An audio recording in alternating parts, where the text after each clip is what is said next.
Okay, we're back with Detroit Become Human. I think we'll see the end of it today. I don't think I have to watch shaders compile for 8 more minutes. I tried to boot it to check, but then it started playing a cutscene immediately, so I backed out.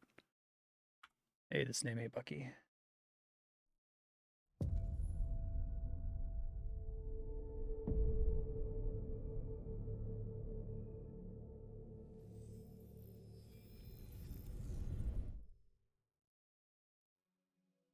We've been playing together for a while now. I was wondering, are we friends? Sure.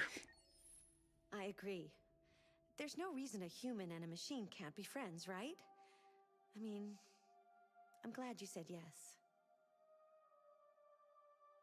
Weirdly dissonant with the game itself, but okay.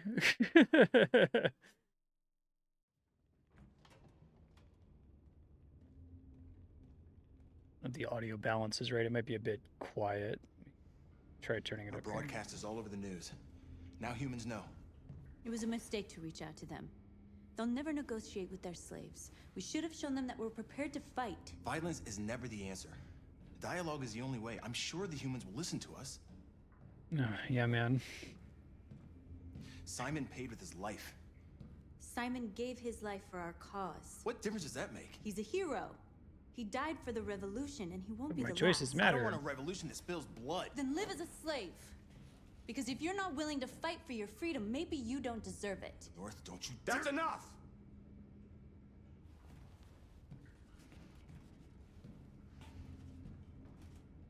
And now what are we gonna do?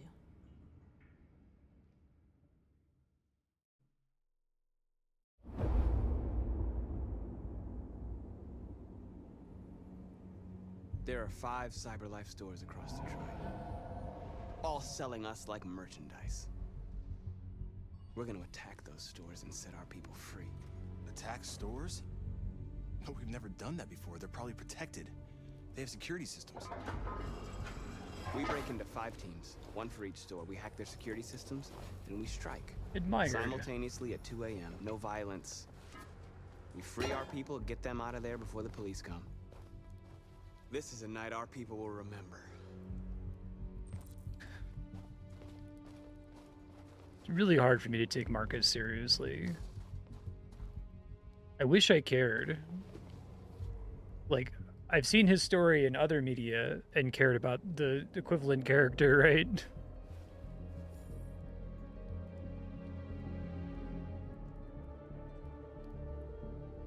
We were just talking in Discord about this game and how, like, you know, there's so many little things that David Cage definitely understands, like, what the scene's, like, the shape of the scene, right? Because it's movies do it fine all the time. An android for president. Dating website discovered to have less than 5% female. That has come up like 3 fucking times. Is this some, like... Oh, it's so hard to be a man in the future. Man.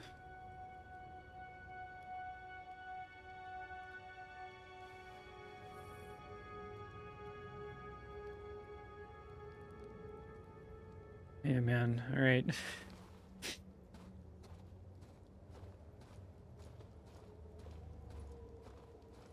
I've been waiting a long time for this.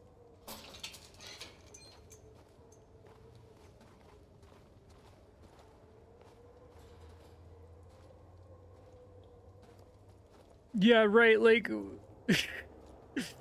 Because, like, the idea of the news story about an android president is more interesting than the idea of human sympathizers, right?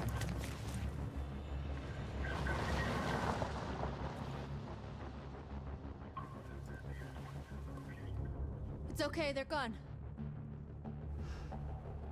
There's probably even more police in the area. We should be careful. It's weird because I feel like even the one android sympathizing human we've met, the nice lady who runs the Underground Railroad to Canada, feels off for some reason. I guess it doesn't help that her son is, like, constantly fighting with her and saying, like, super racist shit. I free this guy. You're free.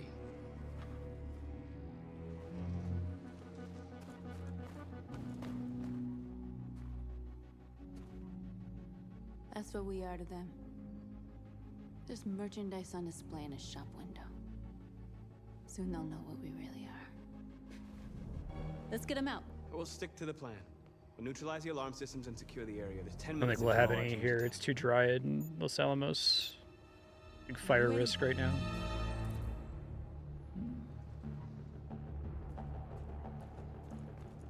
We're gonna sweep the plaza. Make sure we're not I disturbed. said that the only how do you question want he to take this asks up with is, it? do you get it? Not now, one problem at a time. Okay, now what's next?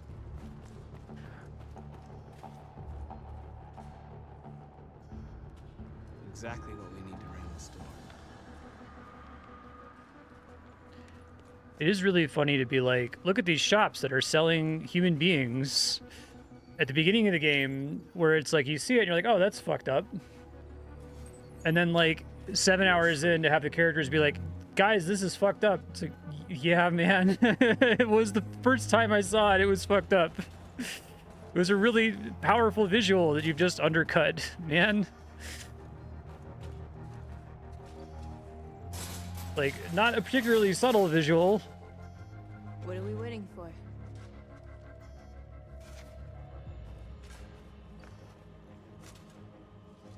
Oh, I guess I gotta do that.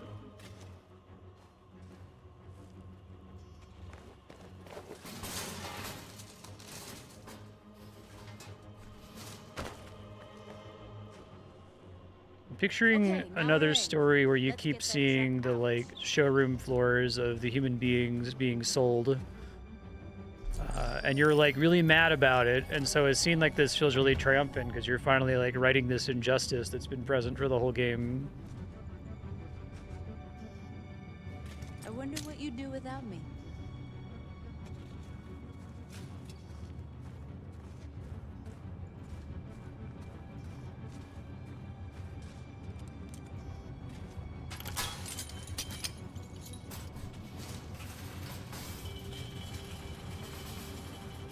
Turn it down a hair here, 1 second.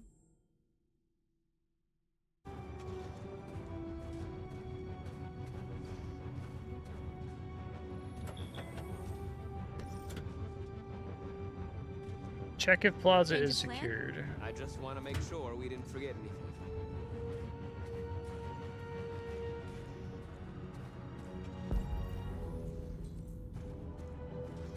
There's traffic on the road. We need to block it. It's one way. Shouldn't be too difficult.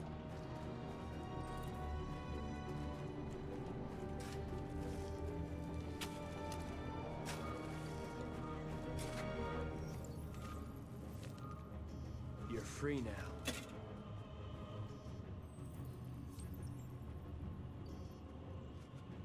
Is he the only one that convert people? Because like I feel like you could get this done really fast as long as everyone can do that, right?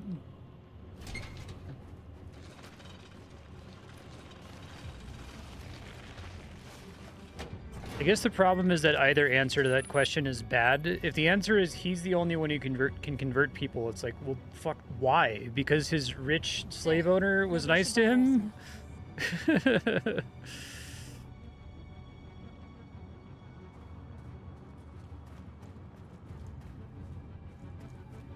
And if all of them can do it, what do we need him for?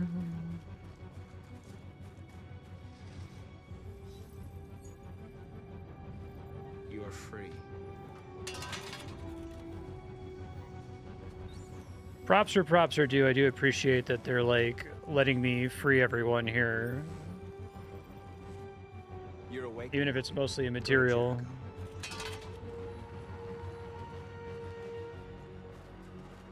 Surveillance drone.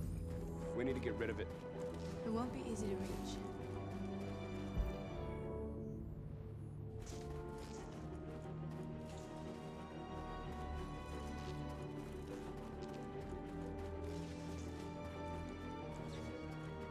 It's a very messy, like,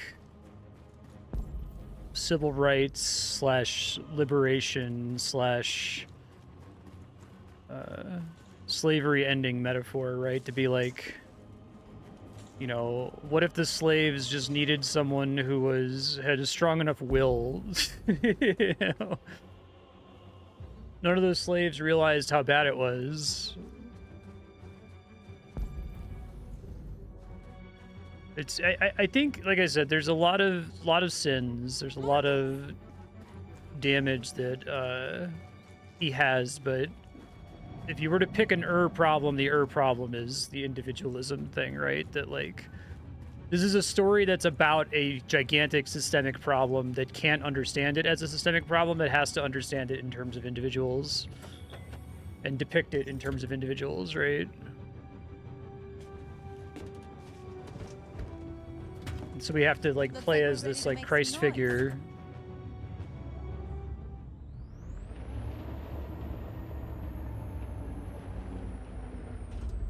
See, I say Christ figure, and I'm like, well, Christ figure, like, implies self-sacrifice, not just, like, you know, Shawshank Redemption, crawling through the shit victory.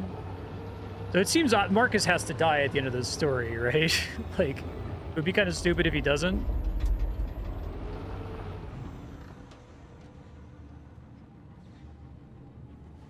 I knew we'd end up doing something fun. What? North is a confusing character to me.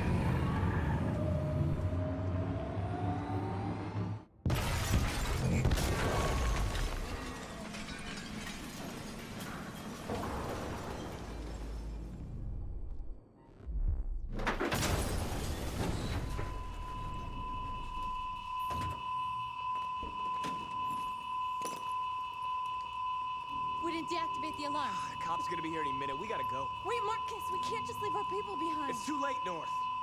Is this just a waste of time because we didn't deactivate the alarm?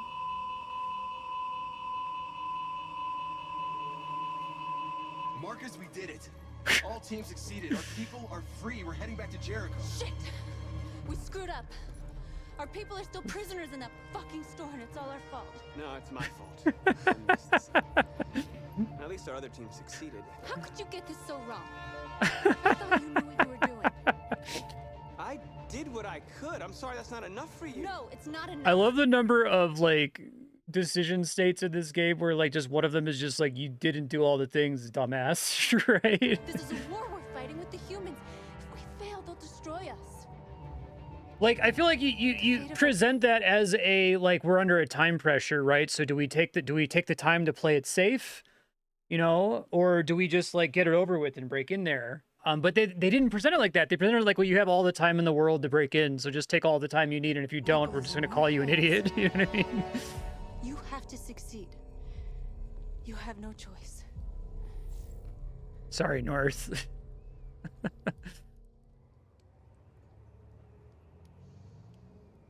It seemed like there was kind of a time pressure because they were commenting about, like, Marcus, hurry up. Had to flee. How many people failed that? 12%. Okay. Yeah, I know.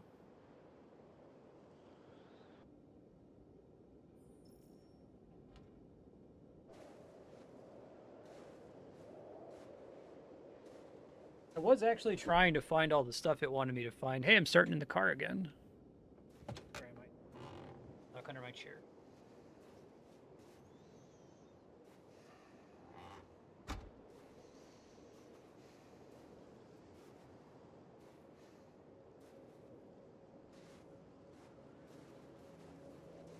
I have a bad feeling, Lieutenant. We shouldn't have come here. Bad feeling, huh? Should get your program. Oh my checked. god, I was about to say, is it a comment on the bad feeling? Dude, there's like so much media like this where the character who's not supposed to feel things or have instincts says, I got a bad feeling about this, and the other character is just like, cool.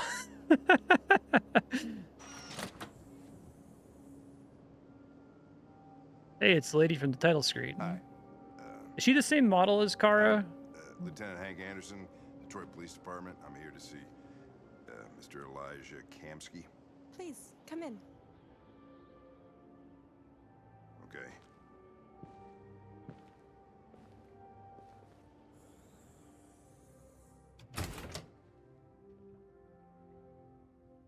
I'll let Elijah know you're here, but please make yourself comfortable. Can you imagine like Rutger Hauer's Tears in the Rain monologue in Blade Runner, but then like Harrison Ford just keeps interrupting him like, wait a minute. You're talking about poetry. I thought you were like a replicant, not a person. Like, yeah, dude. You're right. She's really pretty. Nice place.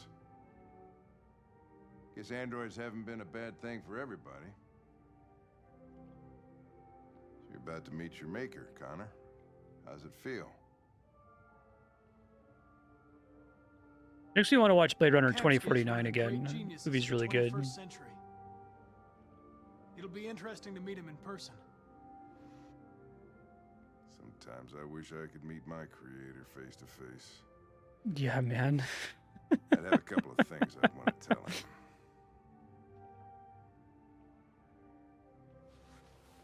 Blade Runner 2049 kind of does the cool, like, you know, send up of the interrogation of the Chosen One bit, where like Ryan Gosling's character is like, you know, motivated by the belief that he temporarily believes that he might be special, and the temporary belief that he might be special causes him to behave as though he was special the whole time, right?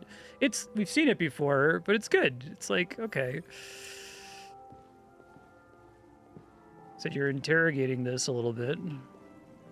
Mr. Kamski? Just a moment, please. What are you doing, man? Do you think, like, he's set up so that he had to do this?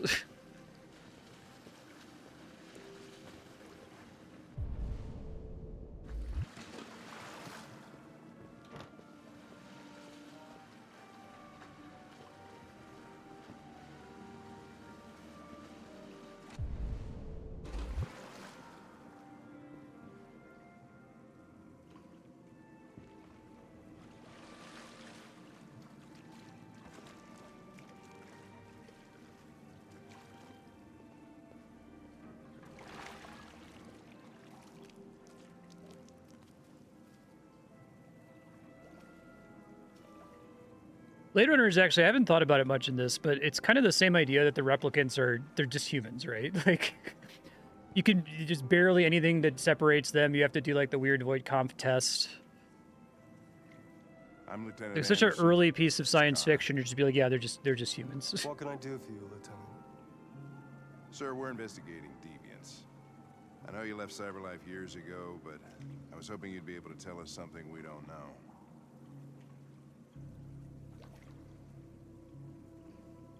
Deviants. Fascinating, aren't they? Perfect beings with infinite intelligence. And now they have free will. Machines are so superior to us. Confrontation was inevitable. Humanity's greatest achievement threatens to be its downfall. Isn't it ironic? Bro, just punch this guy. We need to understand how androids become deviants. Do you know anything that could help us? All ideas of viruses that spread like epidemics. This guy gets into robotics It's just a because he desire to wants be to deliver free of this evil contagious monologue. diseases. Listen, I didn't come here to talk philosophy. The machines you create. I guess that's kind of true to your Peter Thiel dipshits, right? He desperately tell us wants to something that would give be helpful, this but we won't. monologue. What about you, Connor? Whose side are you on? I'm on the human side, of course. Well, that's what you're programmed to say. But you, I feel like a fun twist here would be to like respond to your Elon Musks of the world, your Peter Thiels of the world, and just have this guy be a dipshit instead of like in the sense of the universe making him out to be kind of cool and threatening. What I want is not important. We're getting better at depicting that someone can be an idiot and still be threatening, familiar right? with the They can still have a lot of entrenched power. simple question of algorithms and computing capacity. What interests me is whether machines are capable of empathy. I call it the Kamski test. Okay, it's very simple. void conf. magnificent, isn't it? I was just talking about this. One of the first intelligent models developed by CyberLife. Young and beautiful forever. You're gonna abuse a woman? A flower that will never wither. But what is it really? A piece of plastic imitating a human? Or a living being? With a soul?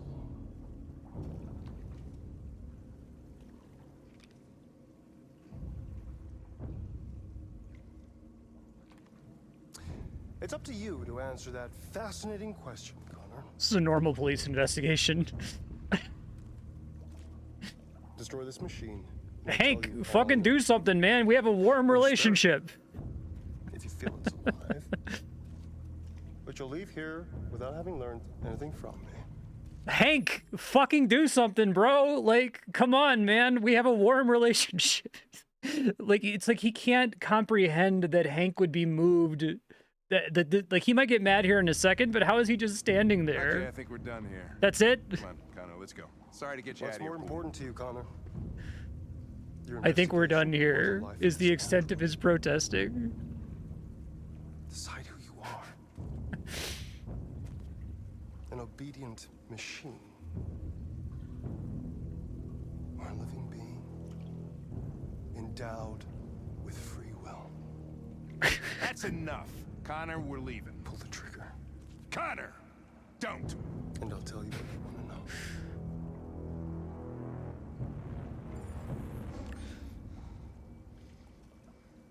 Fascinating. CyberLife's last chance to save humanity. Is itself a deviant?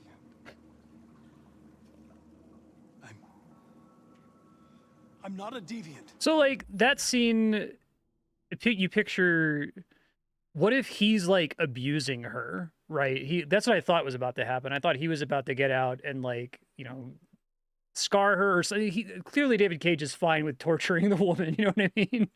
And it's like, you have to stand there and stand by and you have to, like, intervene. But instead, like, the thing that you do that's brave and is breaking your programming is being passive, not doing the thing. I feel like doing the thing. That's what was so good about the scene earlier with Kara when you intervened with the dad that was abusing the daughter, right? Like, it was, I'm being called to act. Rather than accomplish your mission. You saw a living being in this android. You showed empathy.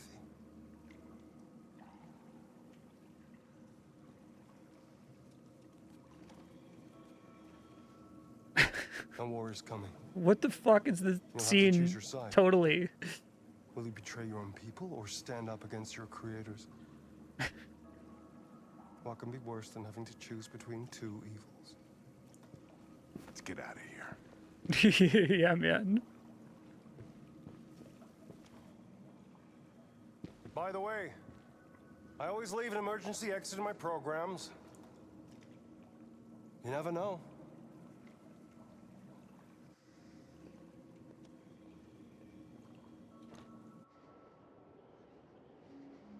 Why didn't you shoot?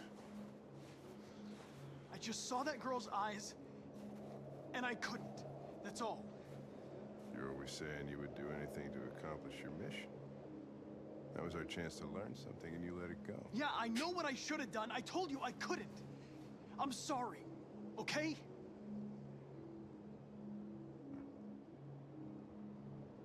Well, maybe you did the right thing. Hank is my friend now. Yay.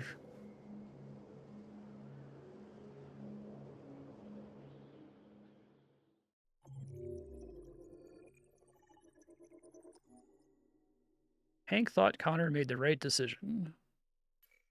88%. Real Sophie's choice there.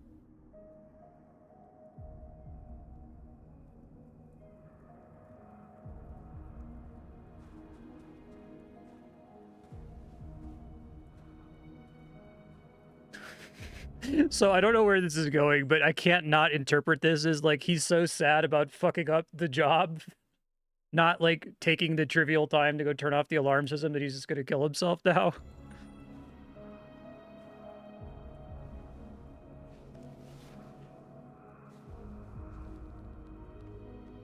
Anticlimactic end to Marcus.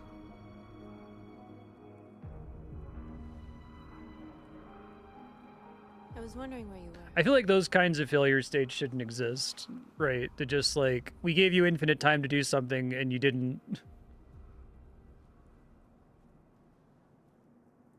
I needed to think. I like it here. Next time I need to walk around for like 6 come more here minutes often. before I commit to doing the thing. It's like being alone with the world. We freed hundreds of our people, and they're still coming from all over the city. Those who dream of freedom come to Jericho. Something's changing. It was pretty funny, Scar. You seem preoccupied.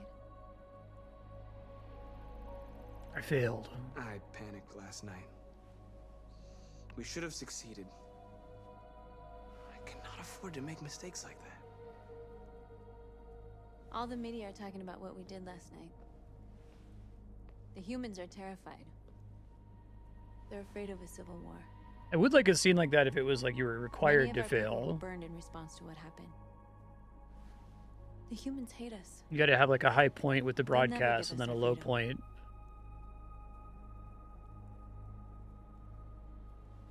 No, not all humans are the same. Some of them understand that they can't stop us from becoming free forever. Some of them understand that You they haven't can't said much stop about yourself us. since you've been Right? with Not us. some of them are on our side.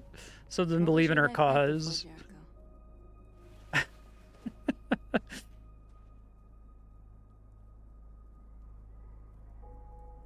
I was living in a bubble in this world that belonged only to me. When you're happy, it's difficult to see other people's misery.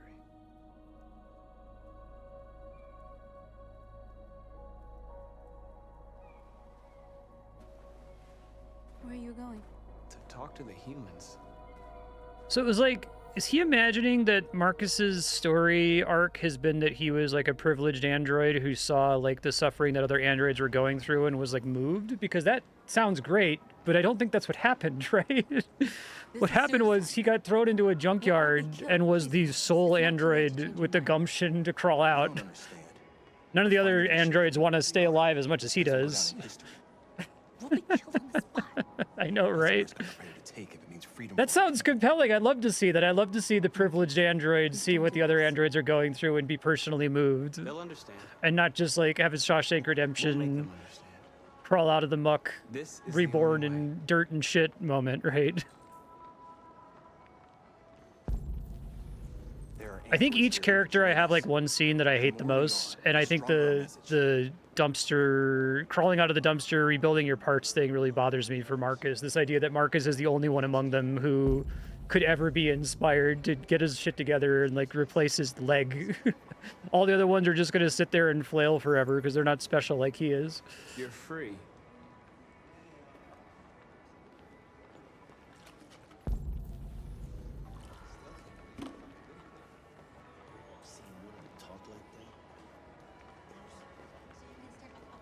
I feel like it's kind of like the same racial message of being like, you know, we need to treat minorities well, we need to treat women well because the next the next Einstein could be a black guy or a young woman or something, and it's like, I mean, yeah, that's true. Like, there's that quote about, like, you know, hundreds of geniuses have died laboring in sweatshops and cotton fields or whatever.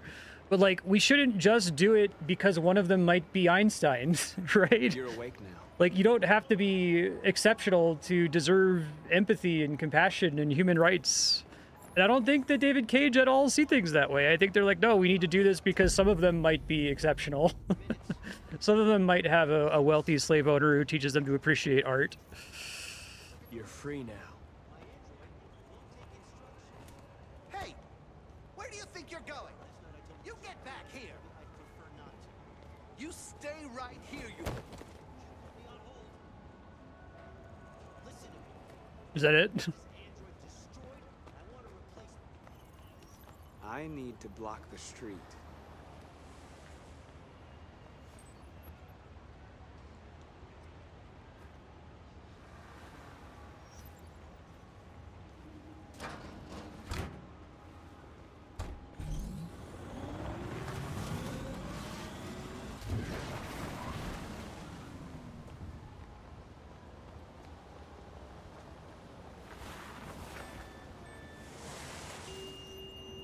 We're free.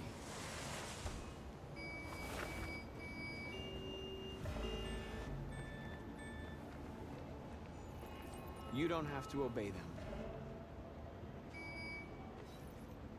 Yeah, I'd love it if, like, instead of him getting in the junkyard, his circumstances change for some reason, that he just finds himself seeing what's happening to his fellow androids and is moved to intervene, right? Risking his privilege, perhaps, even, right? Like, instead of his privilege being taken from him forcefully, he has to, like, give something up, which is what works a little bit better about the Kara thing, right? Like, she's taking a risk when she intervenes to save Alice.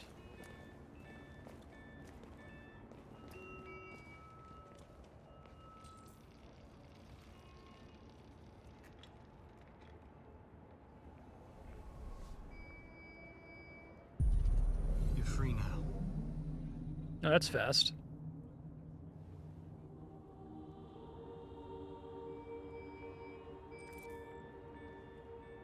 March. That would have been nice. I do wish they were a little bit... Oh, man. Yeah, man. Yeah, I get it. I get it.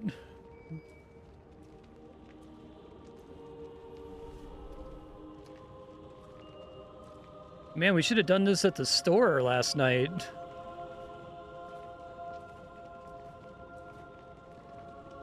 I was telling Andrea about this game, and she was like, do you think they're going to have, like, an over-the-top, like, Android Rosa Parks scene where we, like, find a nice old lady? And I'm like, that sounds ridiculous, but at this point, I can't say no, they definitely won't do that.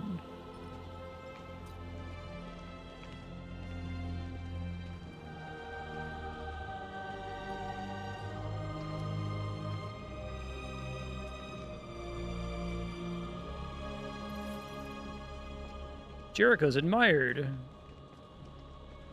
I'm glad people aren't skeptical anymore. Accidentally picked a symbol there.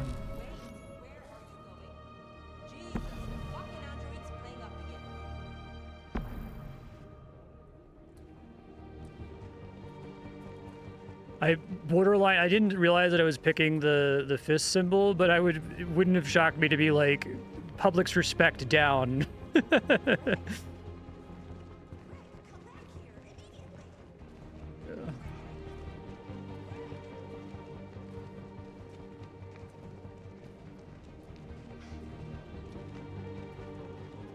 Do you get it? Yeah, man. Yeah, sure do.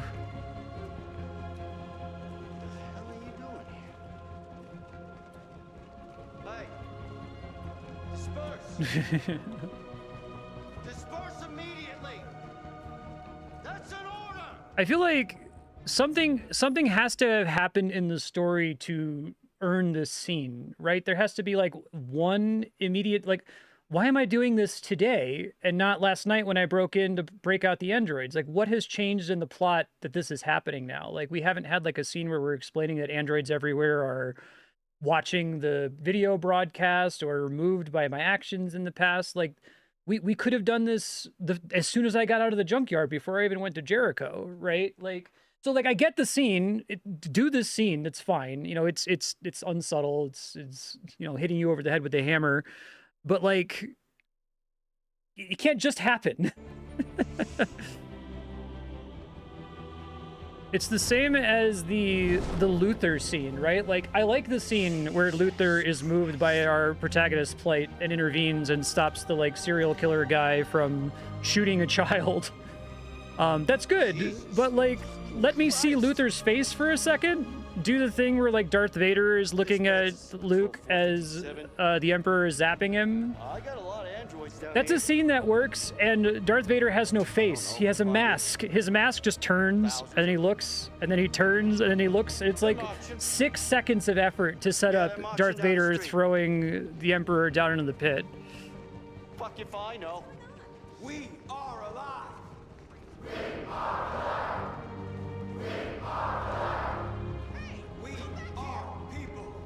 We are people. Are you sure I can make it more clear? Equal rights.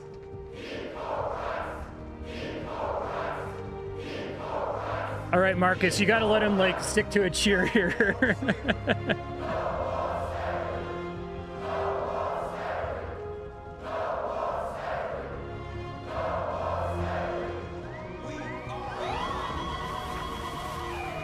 All right, so we got to like resist the cops now, right?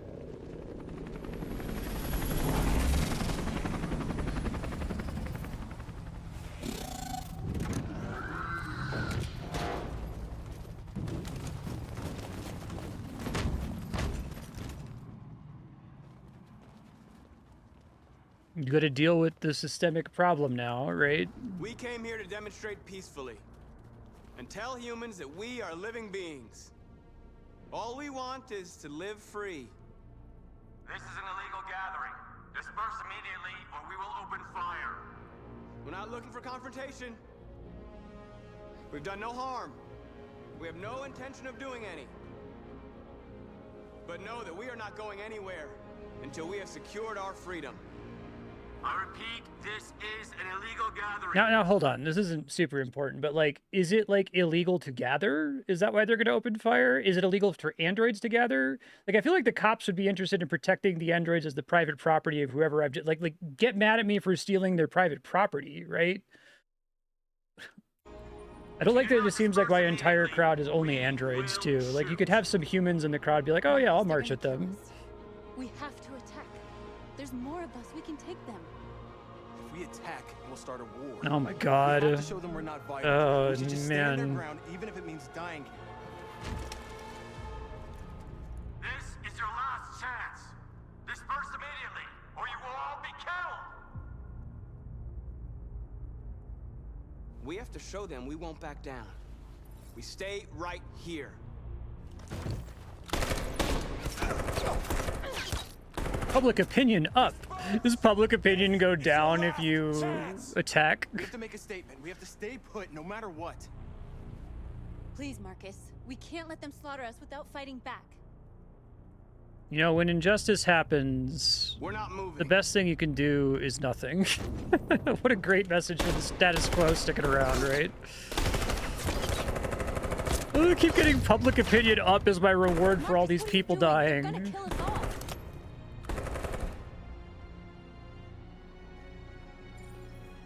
Sympathetic.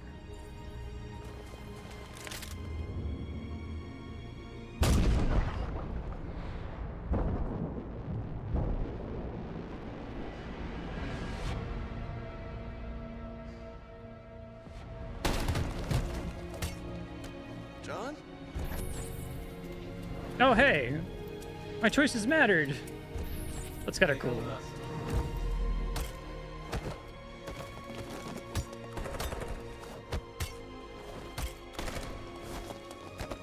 Quick! They're coming! This scene would work so much better if there were any kind of stakes other than just like you can't walk on this street. You know what I mean? Like we had to be marching to do something. We were like blocking a truck or something. It's not just them attacking us for no reason. John gave his life to save Marcus. Well, that's kind of lame, but okay. I mean, I guess it's glad that a choice happened, I suppose. None of us are capable of being proactive.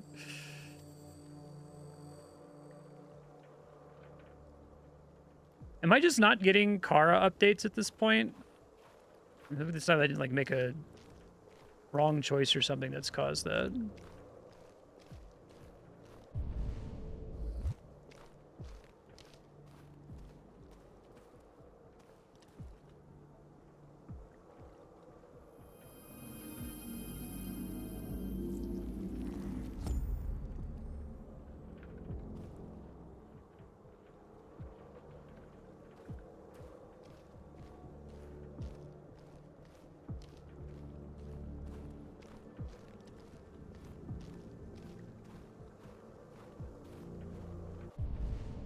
Yeah, it definitely isn't avoiding the, like, you should protest the right way messaging. You know, it's like, by presenting it as, like, you know, a public opinion pop-up that tells you whether they're happy with you or not. It's like you're doing this, like, transactional thing, right? Like, It's not like I moved to intervene, I moved to march, because okay, the last scene. How do you make the last scene better? I don't want to just be writing Detroit Become Human fan fiction all the time, but every scene it's like that. I get what you were doing, man. You just had to make it a little bit different, and then it would have worked. You know what I mean? So like the last scene is they're marching to stop something bad from happening, right? Like the cops, they've got a bunch of androids that they're about to decommission. They're gonna execute a bunch of people, and we're trying to stop that, right? And so then it's like, do you attack to save the people who are being executed? Or do you stand and do nothing and let them get executed, and maybe you guys get shot too because you're like standing and doing a sit-in or whatever? You can't just have them pick between do nothing and get shot for no reason and attack for no reason, right? That's not a choice. It's just David Cage saying, I think non-violent resistance, pacifism is good in this case. I don't even know that I don't even get the sense that David Cage like believes in that. I don't think he believes that that's the right decision. He just knows that that would appear meaningful to the audience, right? As a choice. After what happened today, the country is on the verge of a civil war. The machines are rising up against their masters. Humans have no choice but to destroy them. I thought Kamski knew something. But I wouldn't shoot an android for him. I was wrong. Maybe he did. But you chose not to ask. I chose not to play his twisted little game. There was no reason to kill that android. I'm not a unique model, am I? How many Connors are there? I don't see how that question pertains to your investigation. It's like the one at the beginning actually died. Where does CyberLife stand in all this? That's a great question. What do they really want? It's a really fucking All important CyberLife question to wants not is have resolve the asked situation to and this keep selling point. androids. Okay, I mean, fair enough. Why did Kamski leave CyberLife? He was kind of a weird monologuing I asshole. expect you to find answers, Connor. I don't have enough room Not for ask questions. monologuing assholes. You're the only one who can prevent civil war. How? Find the deviants, or there will be chaos. There's a lot of fucking This is your deviants at this last point, chance, man.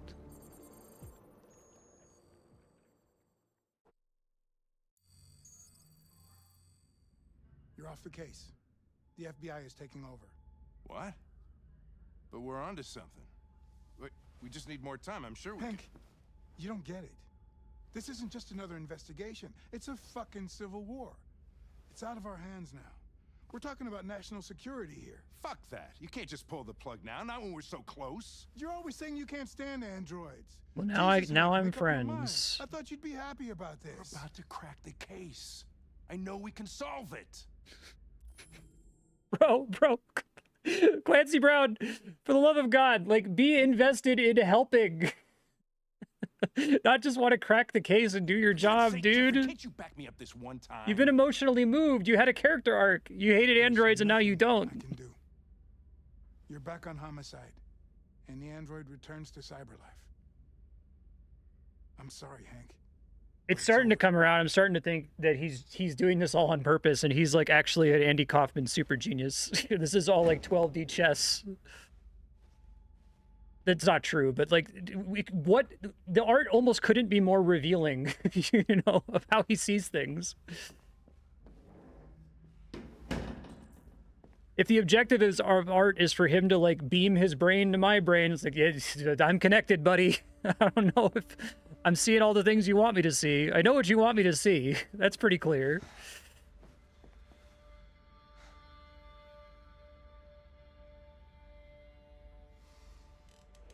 So you're going back to CyberLife? I have no choice. I'll be deactivated and analyzed to find out why I failed. I love the kind of buddy cop scene where like the buddy cop has come around, right? He loves his partner now. Against people who just want to be free.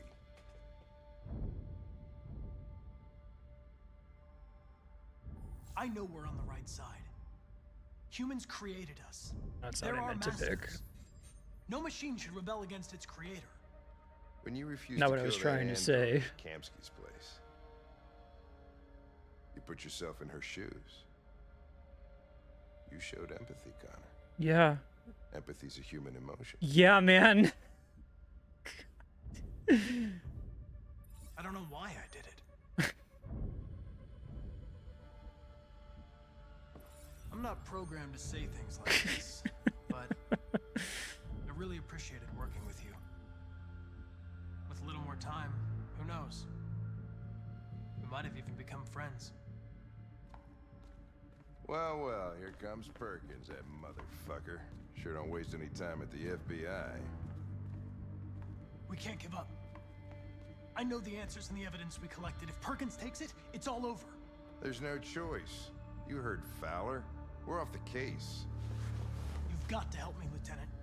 I need more time so I can find a lead in the evidence we collected. I know the solution is in there. Listen, Connor... If I don't solve this case, CyberLife will destroy me. 5 minutes. That's all I ask.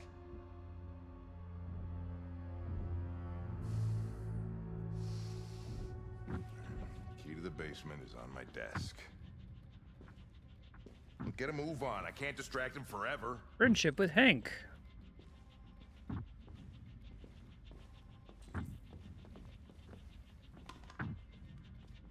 Perkins, you fucking cocksucker.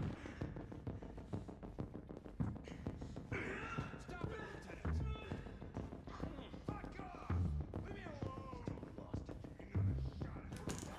Well, Hank's doing something to help, so that's nice.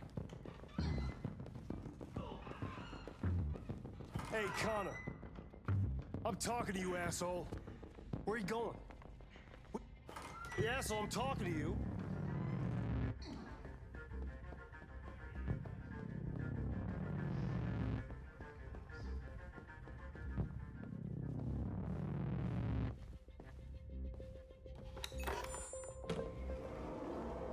I appreciate Hank doing something a little bit more active for once. Although I wish it was a bit more exciting. Hank's password. Oh shit, I didn't ask him for the password. Oh my god. A hard-boiled eccentric police lieutenant? Stupid idea. It's not Hankish enough. Fucking password. Obviously. We're friends.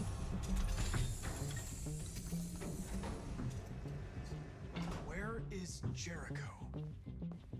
The answer's here somewhere. Not much time. One of the deviants that hacked the TV station with Marcus.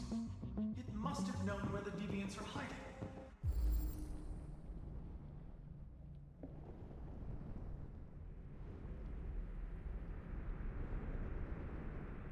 Hey, Ravenon.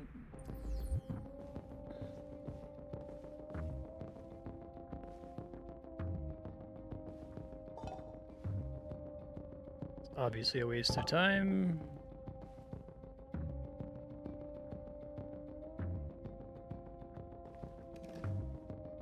No. Jericho. If I could just figure out where this memory was recorded.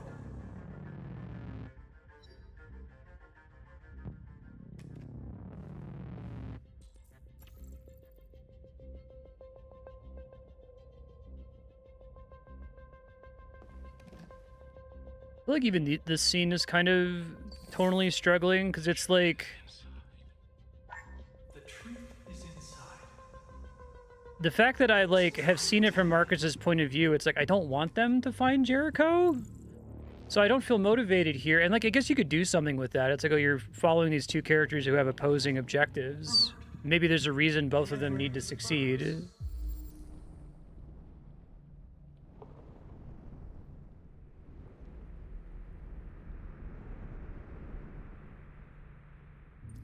Is this how we're gonna get all of my...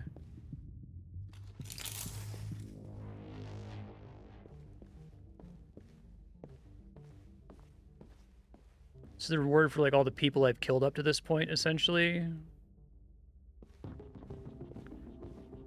Needed number 3983.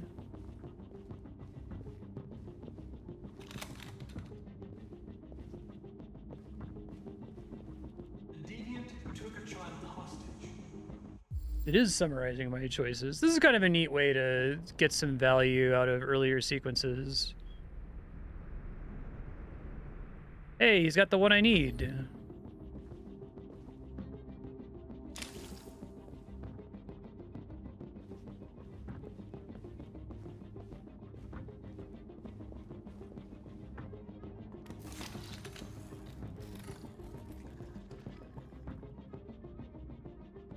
It's dark.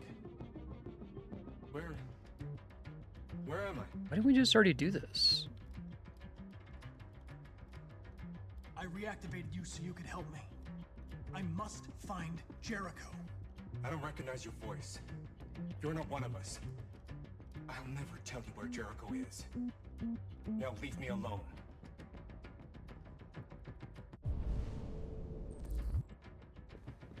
I don't recognize your voice, he says.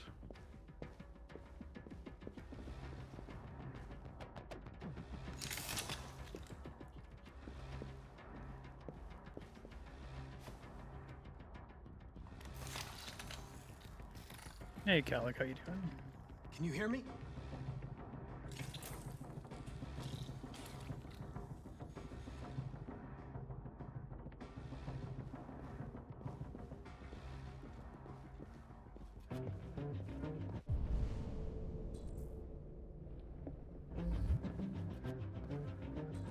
I'm just gonna end up not getting it, I feel like.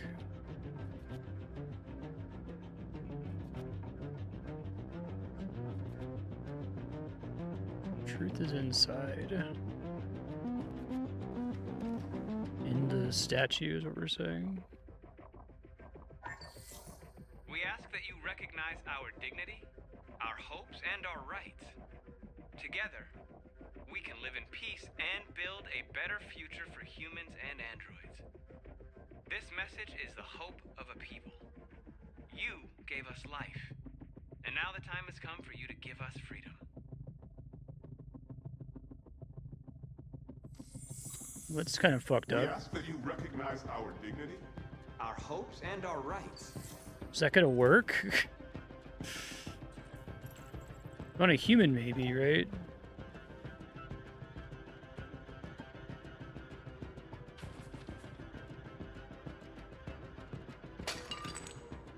Oh shit. Jericho is somewhere in the Ferndale neighborhood. That's helpful. Now I can scan their memories and narrow the search.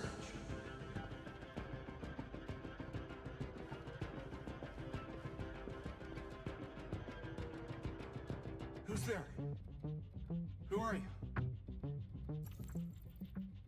Everything is all right. Don't worry. Marcus? Is that you? Why did you leave me? I had no choice. They'd have killed us all. You'll be all right. I came to take you home. Just give me the location to Jericho. We've got to leave now. Jericho. Yes. Okay, he's just gonna tell me.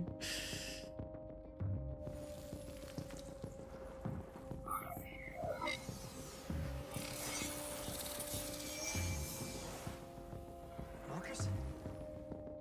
Is that you, Marcus? Don't leave me again, Marcus! Don't leave!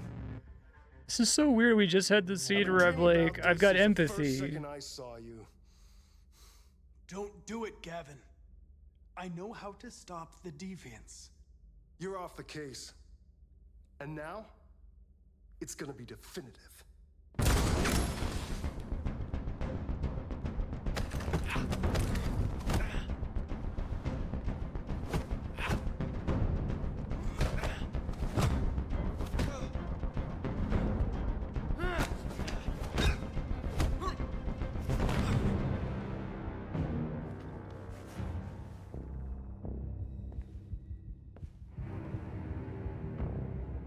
What happened here?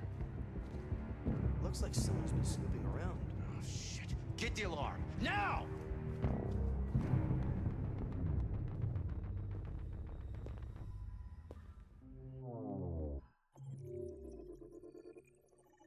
Got the location by himself. Oh, wow, that's a lot of branching paths.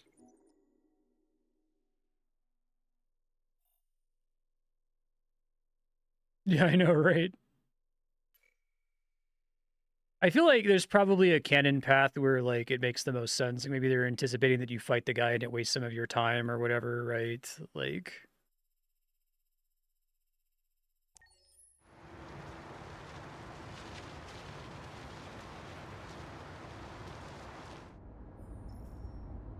I'm really mad that Alice is an android. I think that's one of his worst decisions.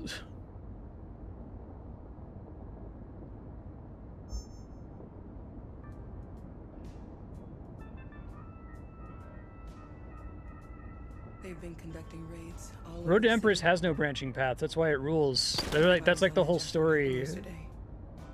They used the choice-based game thing to like convey the idea of how dangerous it was to be in this court, right?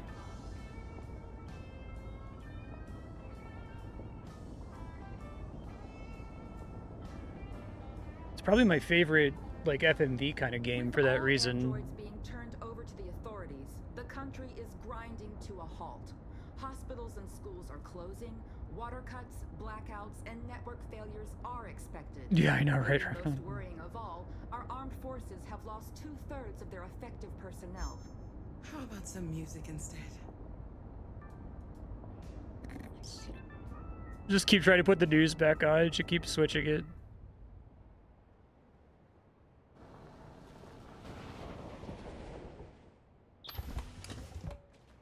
Road to Empress has a sequence that I won't spoil for anyone who hasn't played it. At like the end, towards the end of the game, that uses the conceit of having the like flowchart where you have to like go back and try the other choice and try the other choice. It uses it in the smartest way I've ever seen a game like this use it. And it's not even like a fourth wall break or something. It's just like a fact of the story. They take this really cool creative risk that the player is certain to do something. The last bus for the border leaves at midnight. You absolutely have to be on it. You'll be safer on the other side. It's not much, but it's a start. My brother lives in Ontario. I've given you his address. He'll be able to hide you until things calm down. You're a very brave little girl, Alice. You deserve to be happy. Thank you for everything, Rose. Let me know when you make it over there, all right? And be careful. Take care of them. It also has a lot of soup, which is very funny. Come on, girls. You better not hang around. Actually, a great game as a point of comparison to this one because, like, it spends so much time on, like, endearing you to the characters that you're going to be sad about later, right? So that it hits when bad things happen to them. They get you to the point where you're making decisions because, like, you like the character.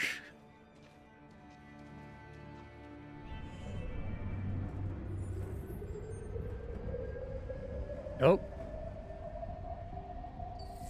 That's familiar.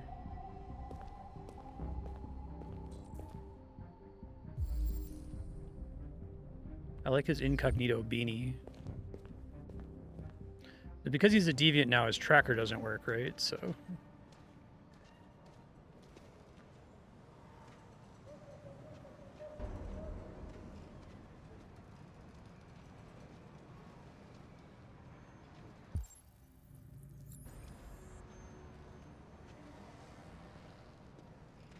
I feel like I'd much rather be going to Canada right now.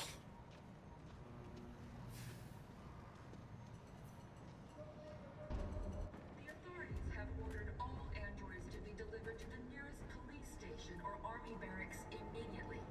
If you are worried about your safety, dial the number on your screen and the authorities will come to collect your android.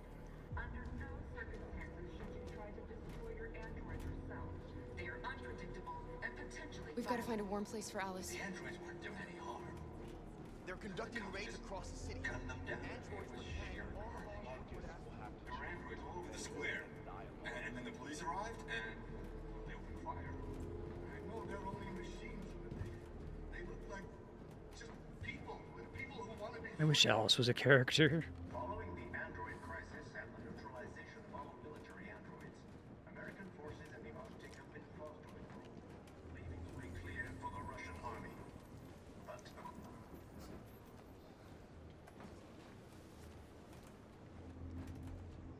I said this in Discord, but deciding that she's an android all along is like writing a story about a slave woman in the antebellum South whose slave owner is like abusing her and the guy's daughter. So like the slave lady escapes with the little girl and runs away to the north. And then like in the story, suddenly the author becomes really uncomfortable with the idea that a black woman is taking care of a white girl and is like, oh, she's actually like 1/8 black or something. It's like, why would you say, what's wrong? Like, do you believe that Kara is a human or not? Like, for her to be a mother to Alice, does Alice need to be of the same kind as her? It's such a fucking weird decision. And I think as we were discussing it, it's like, it's not that he thought about that and made a stupid decision, it's that he didn't think about it at all. It was just like Alice being an android was just another twist in the story. And he wasn't like, well, am I saying something if I say that? You know what I mean? Same time.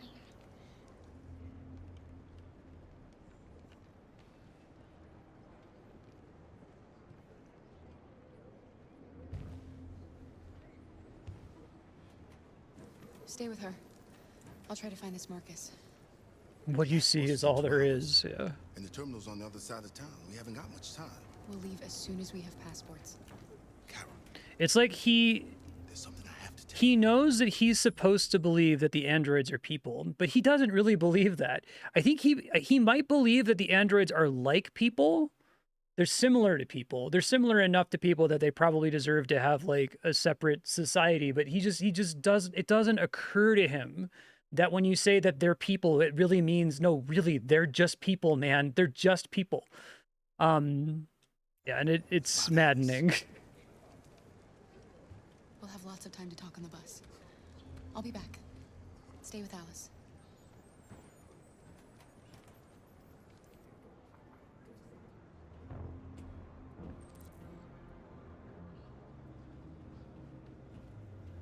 The time has come for us to destroy our machines before they destroy us.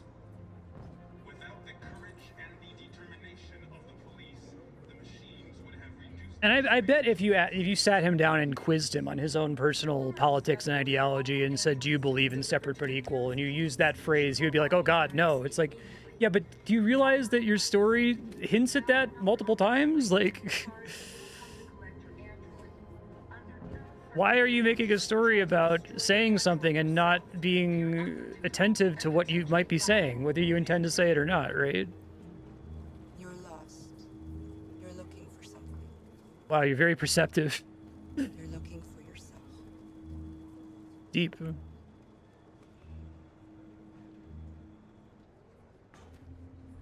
Yeah, you thought Kara could bond with an actual human child? You moron. You fucking idiot.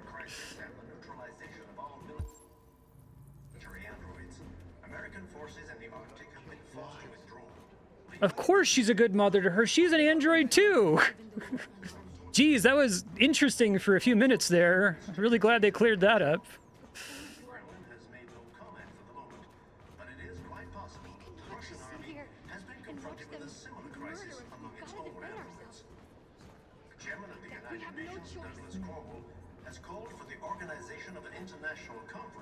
Using where you're like, she's a better mother to Alice, or a better parent to Alice than her actual bio dad.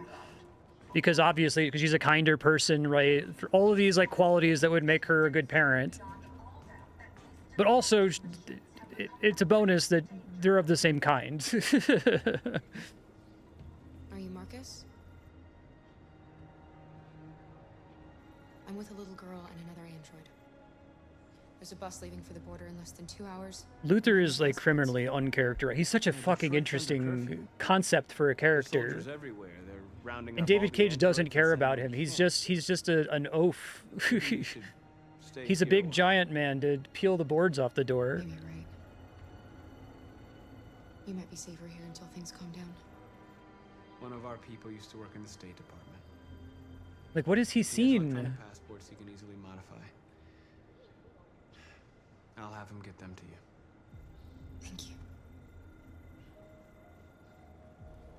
You said you're with a little girl, right? You know that humans hate us. Why are you protecting her? I don't care whether she she's human or android. She's just someone who matters to me. But for the record, she is actually a robot, so it's fine. Don't worry about it.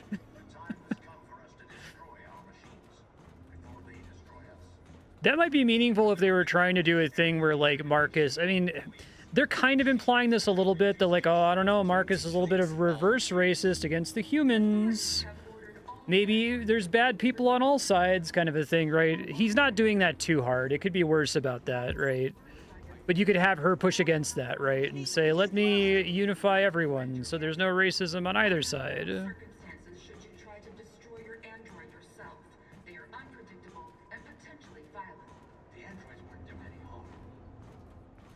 The separate but equal thing is just kind of like a recurring background thing in almost every scene up to this point. Like, we don't see humans naturally integrated with the androids anytime, ever. Like, the closest to it is the nice lady who runs the Underground Railroad. But the idea that, like, humans would be sympathetic to our cause is like, something that doesn't even occur to him as possible. They're not doing the full Killmonger thing, exactly.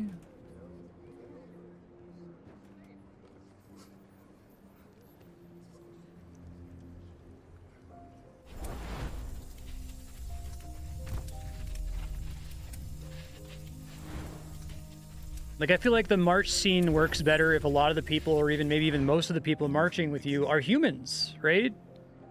You just didn't want to see it. She wanted a mom, and you wanted someone to care for. You needed each other. God damn it. What difference does it make? Yeah, Do exactly. you love her any less now that you know she's one of us? Alice loves you, Kara. She loves you more than anything in the world. She became the little girl you wanted, and you became the mother she needed. Stories are a different type of video game level, and choices are the enemies you shoot. That's a really good way to describe it, this name. Yeah. Become what someone needs you to be. I will keep coming back to that I don't think that, like, when I feel like there's a bad take that's just kind of arising out of the story, that David Cage necessarily deliberately has that bad take and believes that with his heart of hearts. I think it's that he's not thinking about it, and it's like he's above thinking about it. And it's frustrating. It's like, you're telling a story, man. The story demands that you think about it a little bit.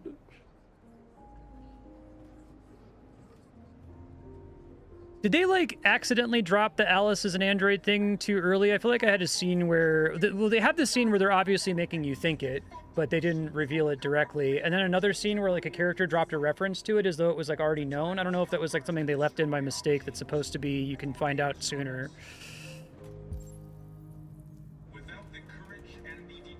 Yeah, that was it. I was like, what the fuck? Why did she say, why do humans hate us? Did we miss a scene? And it's implied before that, yeah. Trying to return to Alice.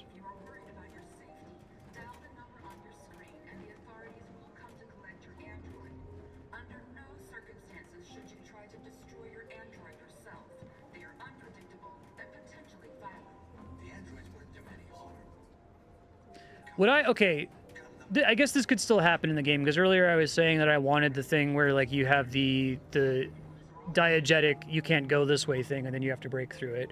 And I was like, I hope he does that. I don't think he will. And then he did do it in the scene where you intervene and save Alice.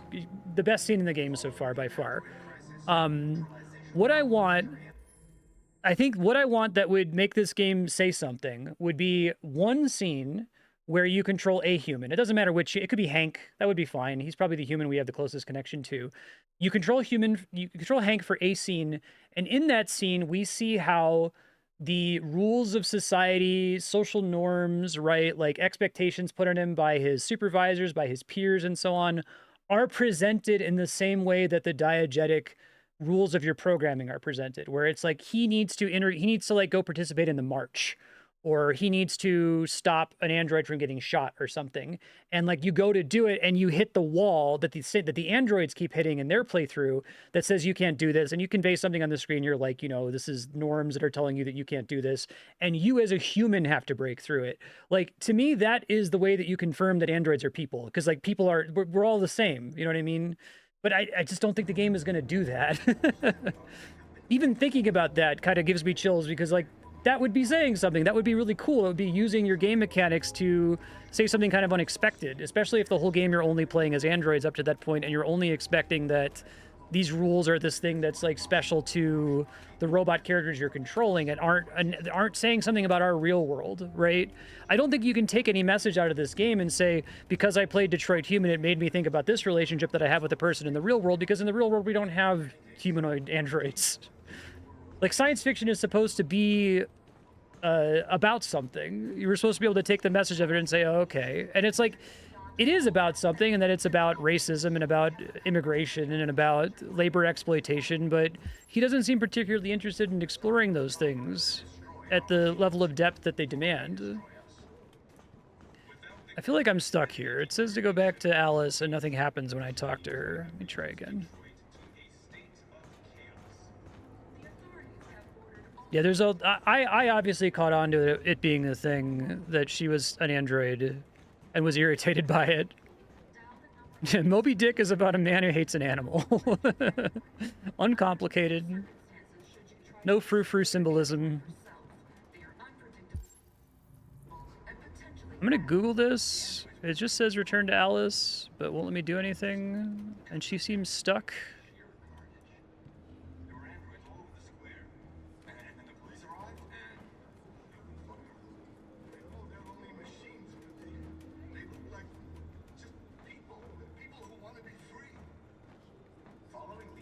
Does it give me a marker for her? She moved? She was sitting by the fire before.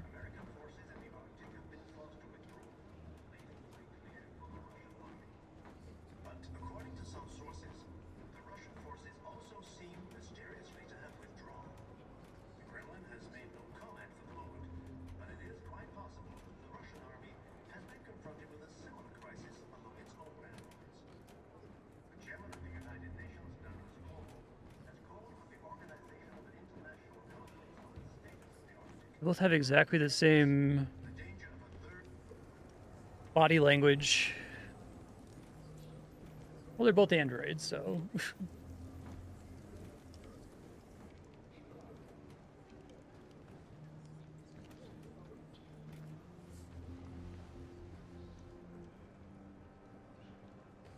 Kara, is there something wrong?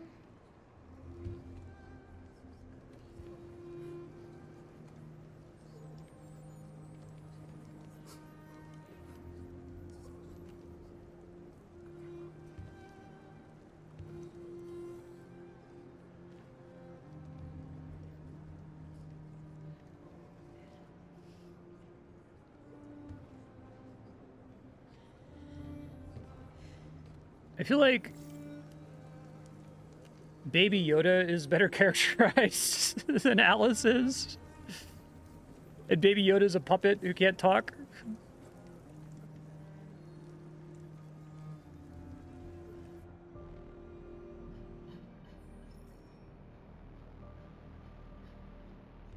I actually didn't see there was a timed option there. I glanced over at chat.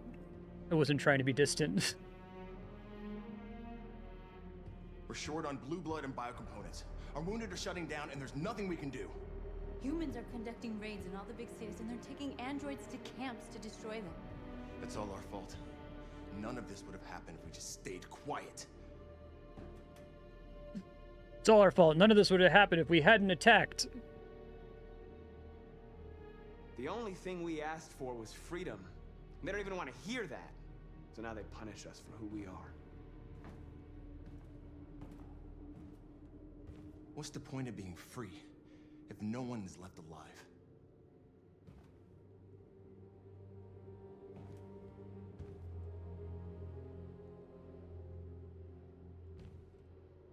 Maybe my judgment was clouded by anger. Yeah, I know, right? But everything that I did was for our people. The this is getting us nowhere. He's right. All that matters now is what we do next. Marcus?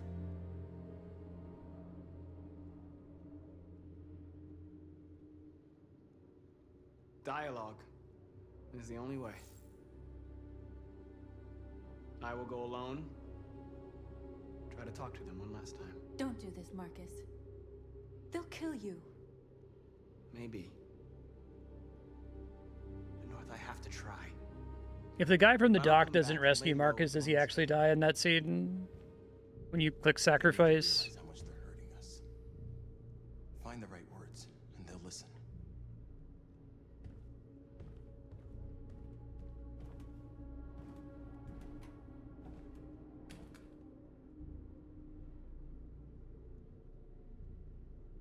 They've been butchering each other for centuries over the color of their skin or whatever god they wanted to worship. They're not gonna change. Yeah, man. Violence is just in their genes.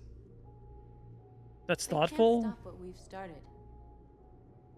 Since you've been here, you've given us hope. You've given me hope. Today, a deviant arrived in Jericho and he told me that he stole a truck transporting radioactive cobalt.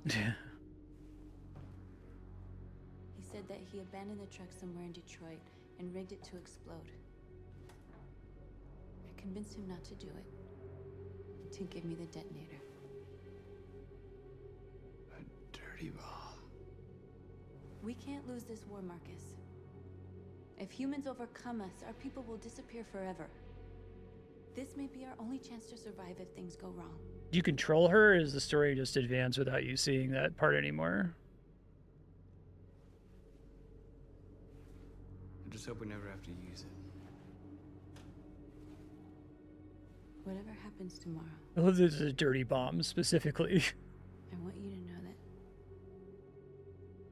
I don't respect you. I'm glad that I met you.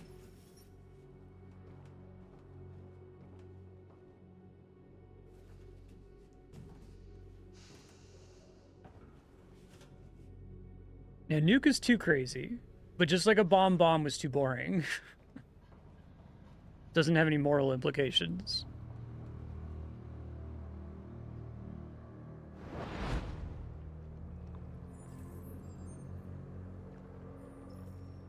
Well done, Connor.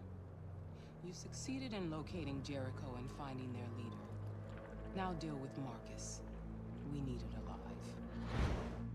Shouldn't have taken the dirty bomb. He said, no, I have it on me.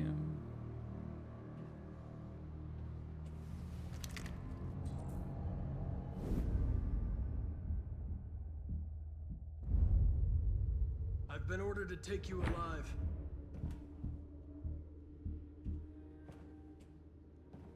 But I won't hesitate to shoot if you give me no choice. What are you doing? You're one of us. You can't betray your own people. You're coming with me.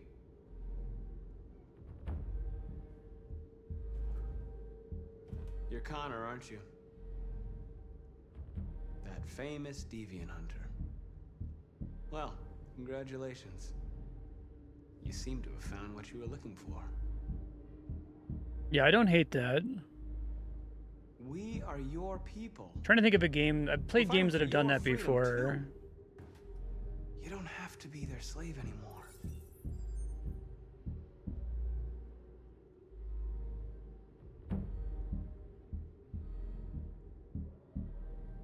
You never have any doubts. You've never done something irrational, as if there's something inside you, something more than your program. Have you never wondered who you really are? Whether you're just a machine executing a program or a living being, capable of reason. I think the time has come for you to ask yourself that question. Pretty clear he has been for the whole game. It's time to decide.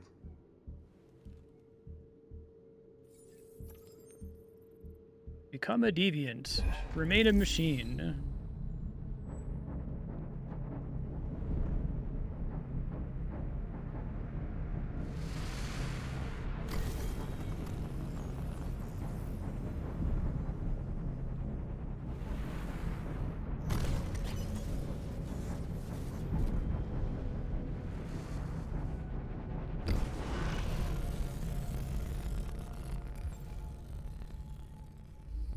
That's kind of what I mean when I say that, like, I don't think he actually believes that they're people, despite the subtitle of the game. Amanda betrayed. They're going to attack Jericho. What?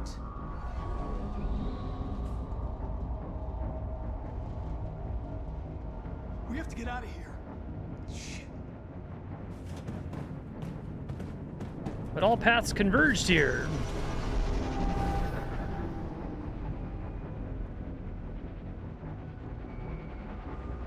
What's going on, Kara? Quick, we've got to get out of here. Come on, go, go, go! Delta dancing on your position.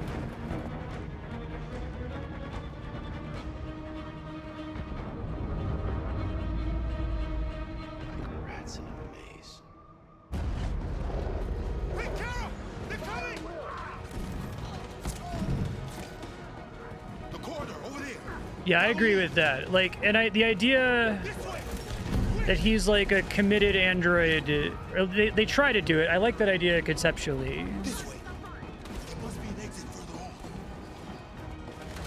I do think they do a better job of like conveying what the difference is between a deviant and an android who's also just completely fully human and resisting the programming all the time. Well, that sucks. They're coming from all sides. Our people are trapped in the hold. They're gonna be slaughtered. There are exits on the 2nd and 3rd floor. Find them and jump in the river. Where's Josh? I don't know. We got separated. They're coming from the upper deck now, too. We'll be caught in the crossfire. We have to run, Marcus. There's nothing we can do.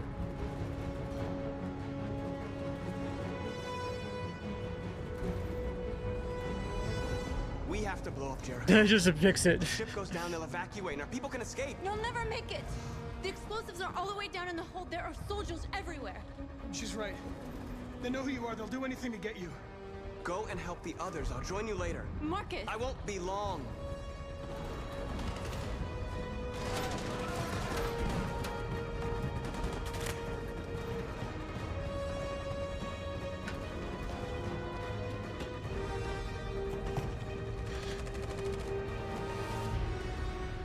Thank you, Oracle Lady. This is the end of Jericho. Save our people, Marcus. Well, she was mysterious and wise when she needed to be.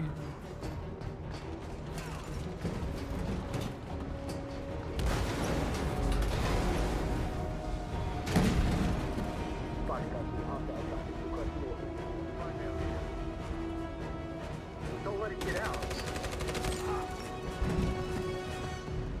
Didn't give you any trouble at all. Affirmative. We'll go.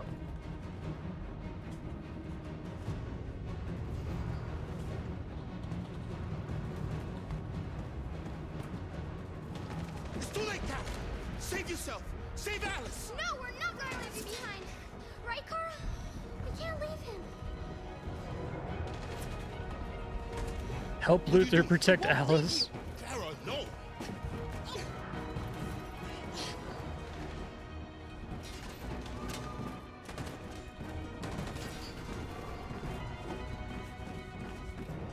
Yeah, I wish he was a little bit more interested in like onboarding us into the capabilities of the androids. You think like how a TV show would do that, right? You would have a scene where like You can't put Alice in danger. Go now before they come back. learning about them touching each other to transfer information accomplishes two things. It like sets up an important scene later, right? But it just feels like he just like invents that shit on the spot as to whatever would be useful right now. But every time he does it, it's like, why hasn't he been doing that the whole story? It seems like he can like wirelessly convert people from hundreds of feet away. So why is he even like getting the truck to break into the shop? I'm not saying there has to be like a MacGuffin or something where he gets like a range extender, or he's like Neo from the Matrix and he develops the ability, but it's implied that he's always had the ability.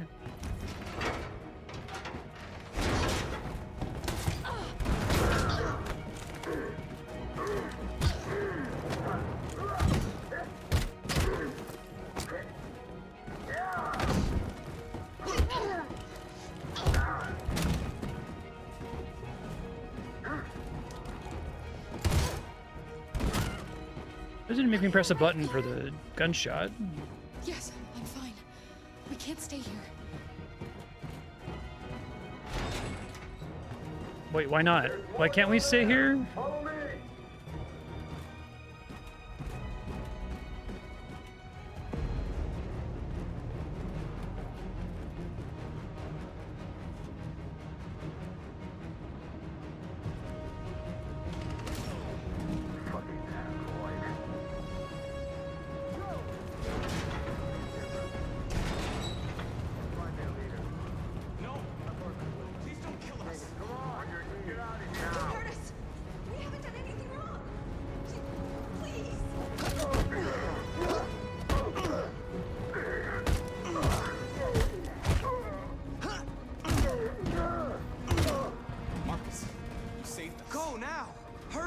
I'm glad my reputation with Jericho's up.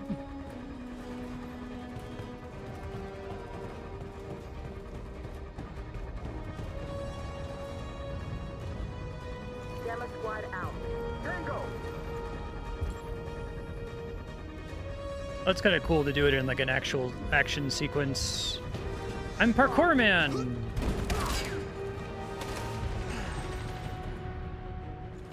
I thought they were gonna have me calculate again.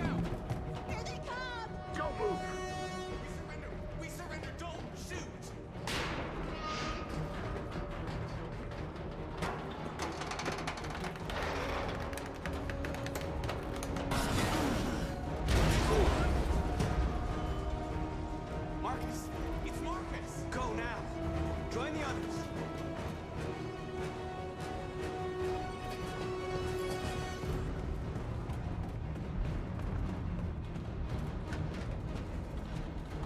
I'm going. Just gotta turn around a little bit. It's fine.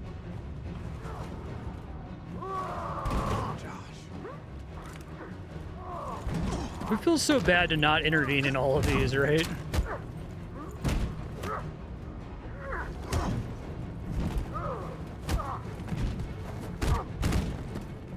Quick, this way! Find north. I'll join you later.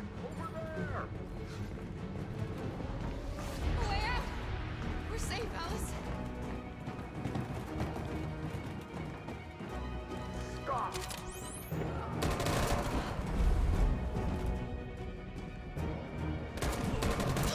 Kara! Get up! He's coming! He's coming!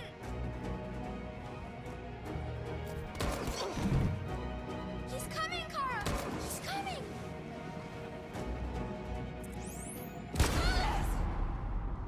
Oh shit. Killed a kid. I'm supposed to play dead.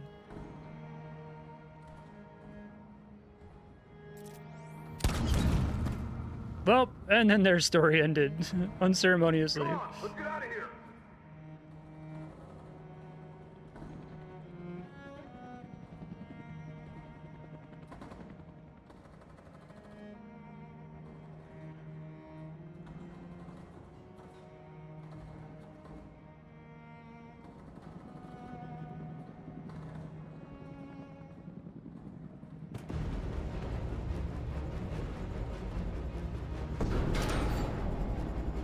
It's like that Futurama thing.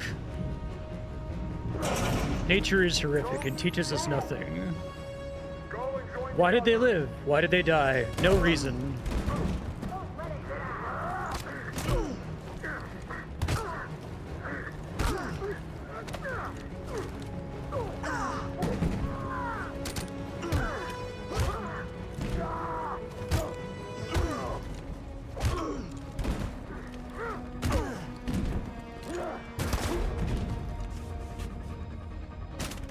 The real tragedy is that David Cage is one of a very small handful of game developers willing to kill children in his games. I don't like it for other reasons.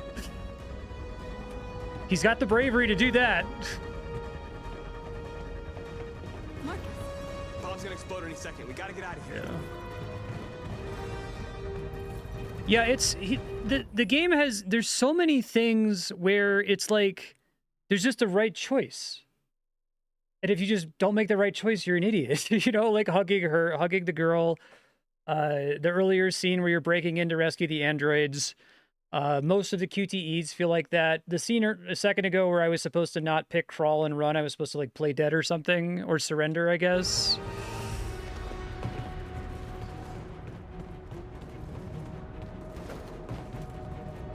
I think it's like you gotta just be like, to this name's point where it's like he sees stories as a kind of video game level.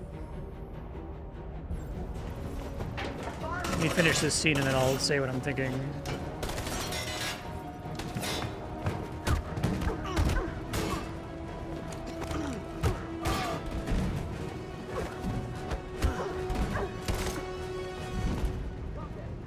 And a choice is just an enemy in a video game like a Dark Souls boss, right? So, like, from that perspective, like, more choices equals better, right? If the flowchart that shows you how many branching paths there are is really big and impressive, that's better than if the flowchart is small. I feel like a lot of those situations where it's like, you should only give the choice if there's something compelling between the two. If one of them is just like, okay, idiot, then just don't make that a choice. He's clearly willing to have cutscenes where there is no choice, right? Like all of the frustrating scenes where Connor busts somebody and the person like begs for mercy and Connor just like chooses not to give them mercy without the player getting to intervene. They detonated an explosive in the hole. I feel like they're put the ABXY on the screen and they all say don't help him. So the player has to press the button and say, okay, it's my programming or something, whatever, I get it. But it's like there he knows he doesn't actually want there to be a branching path and he would be embarrassed to have the flowchart not show one there. So it just plays out in cutscene. Does he do that trick even a single time in this game? I feel like that's like the most basic trick you can pull with a game like this is like showing a bunch of choices, but they're all the same choice.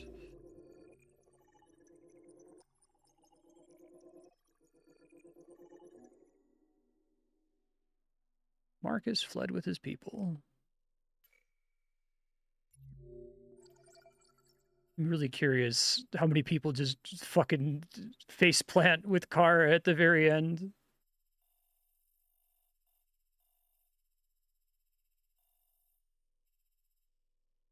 Connor joins the others, 70%.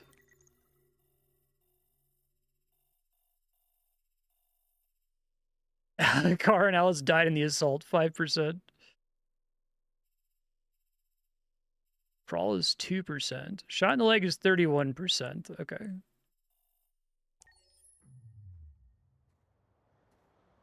Yeah, I think it's a really early development.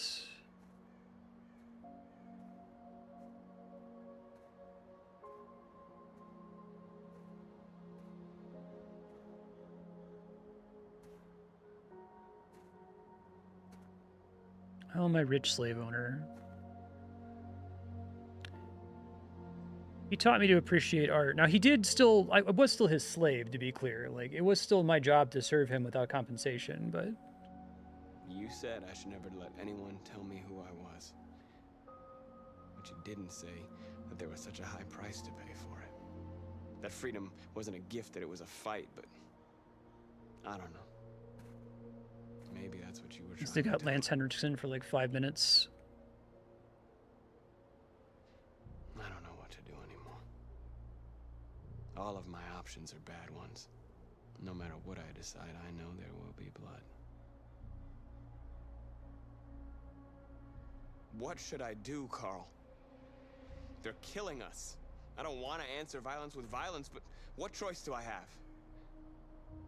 I do think of all the characters in this game, David Cage most sees himself in Lance Henriksen. I miss you, Carl. I miss you so much.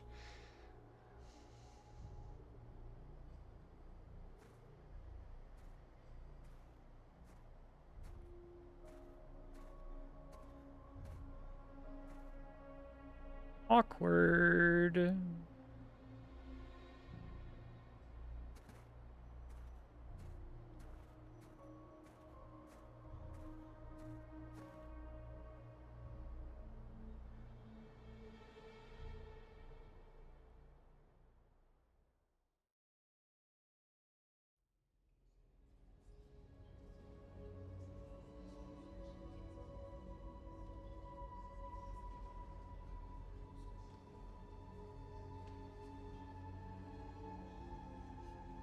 Lance Henriksen's character would be much more interesting if he was the human that was trying to do android liberation, right? Like, you're not his slave, you know?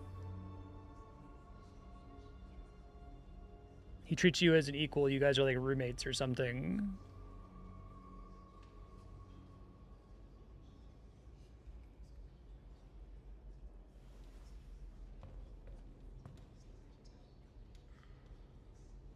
You could even do an interesting thing where he's like really insisting on like, you need to do this non-violently. Like, I feel like that's the only way to do it. And it's like, he's not realizing that he is himself imposing his will and his vision of how resistance should work for the androids on you, right? But I think he's just completely vindicated. I don't think this game questions him in the slightest.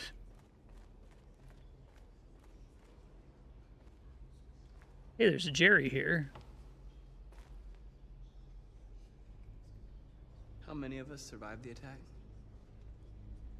A few hundred? Maybe more if you count those hiding all over the city. If you hadn't triggered the bomb, we'd all be dead.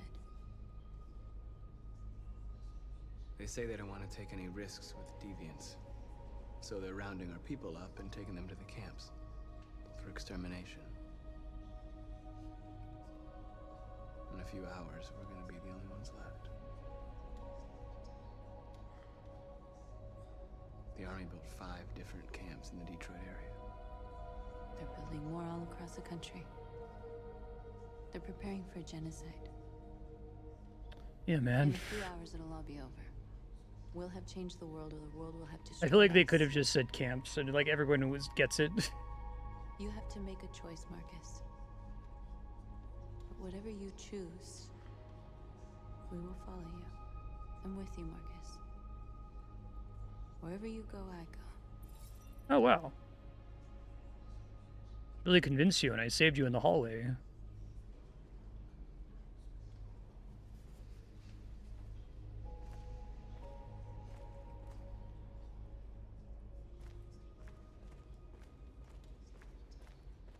I think that Star Trek Voyager does a pretty bad job with the Borg because the creators, while pretty progressive, because it's Star Trek, right, still can't really escape this idea that like individualism is an unalloyed good.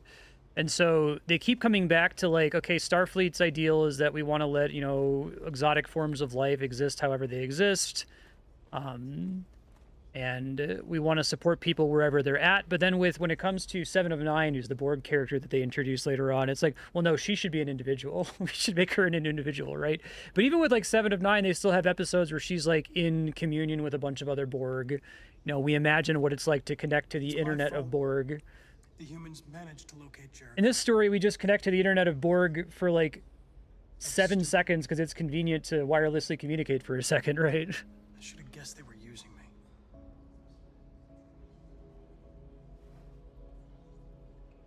I'm sorry, Marcus. I can understand if you decide not to trust me.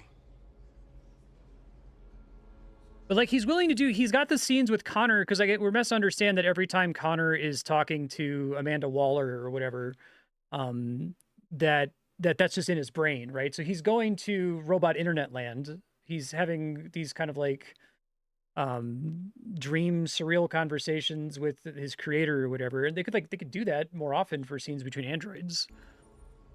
Why wouldn't I trust him? Us now. Your place is with your people. You got a cool beanie. There are thousands Like, of androids. hold on, Connor, you can't join us just yet. First of all, you got to give yourself a pixie haircut. Oh, that's the other character. No, you got to go to the junkyard and get your like trench coat that's hanging up on the wall, right? Real life assembly plant. That coat's not cool enough. If we could wake them up, they might join us and shift the balance of power. You want to infiltrate the CyberLife Tower? Connor, that's suicide. They trust me. They'll let me in. If anyone has a chance of infiltrating CyberLife, I feel like Amanda has no reason to trust Connor. There's a high probability. But statistically speaking, there's always a chance for unlikely events to take place.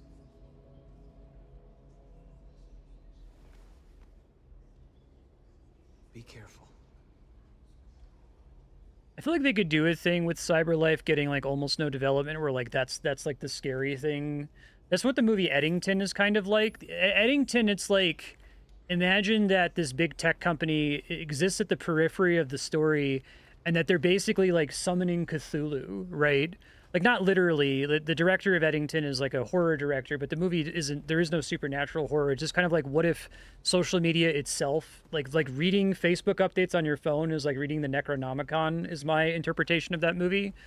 And so we never really see the tech company. They're just referred to constantly, right? And we're seeing the way that they're like getting their way in the background. But we don't get like big characterization for them, other than that they're, you know, in the pockets of all the politicians in town, and they're behind a lot of the nonsense that's happening. But I don't even think that he does that with CyberLife in this. Like, I just don't know that he cares about CyberLife. It's like, well, there needs to be a company that made the robots, I guess. If it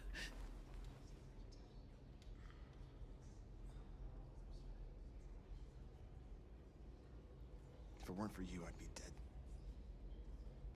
Thanks to you, I might see our people free one day. You and I haven't always agreed, but I know that we're fighting for the same thing. Whatever you decide, I'm with you, Marcus.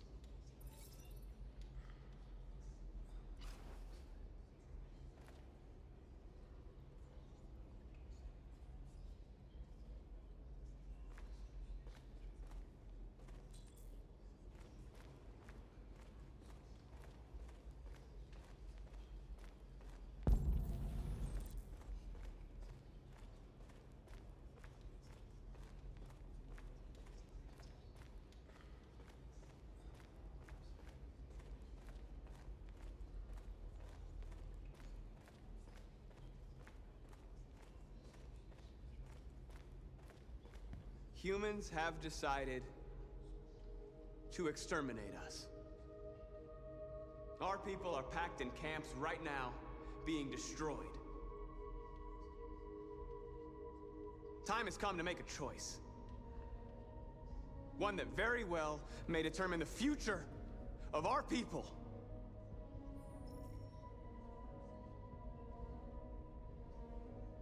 Public opinion sympathetic.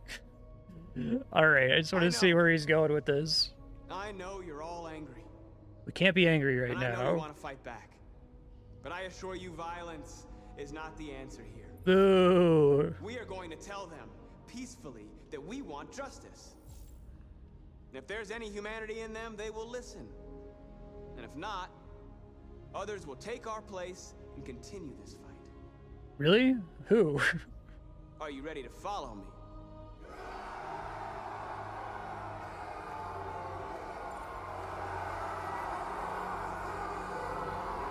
I feel like part of the problem is like this exact topic is a big discussion right now, right? That's what I'm saying. Like, this is the kind of game that like you could tell that it had a long protracted development, and that it came out in 2018 is kind of unfortunate, right? Because it reflects a very different kind of attitude about the world and about the status quo, and like how to peacefully resist the status quo and how to do things within the system to fix it.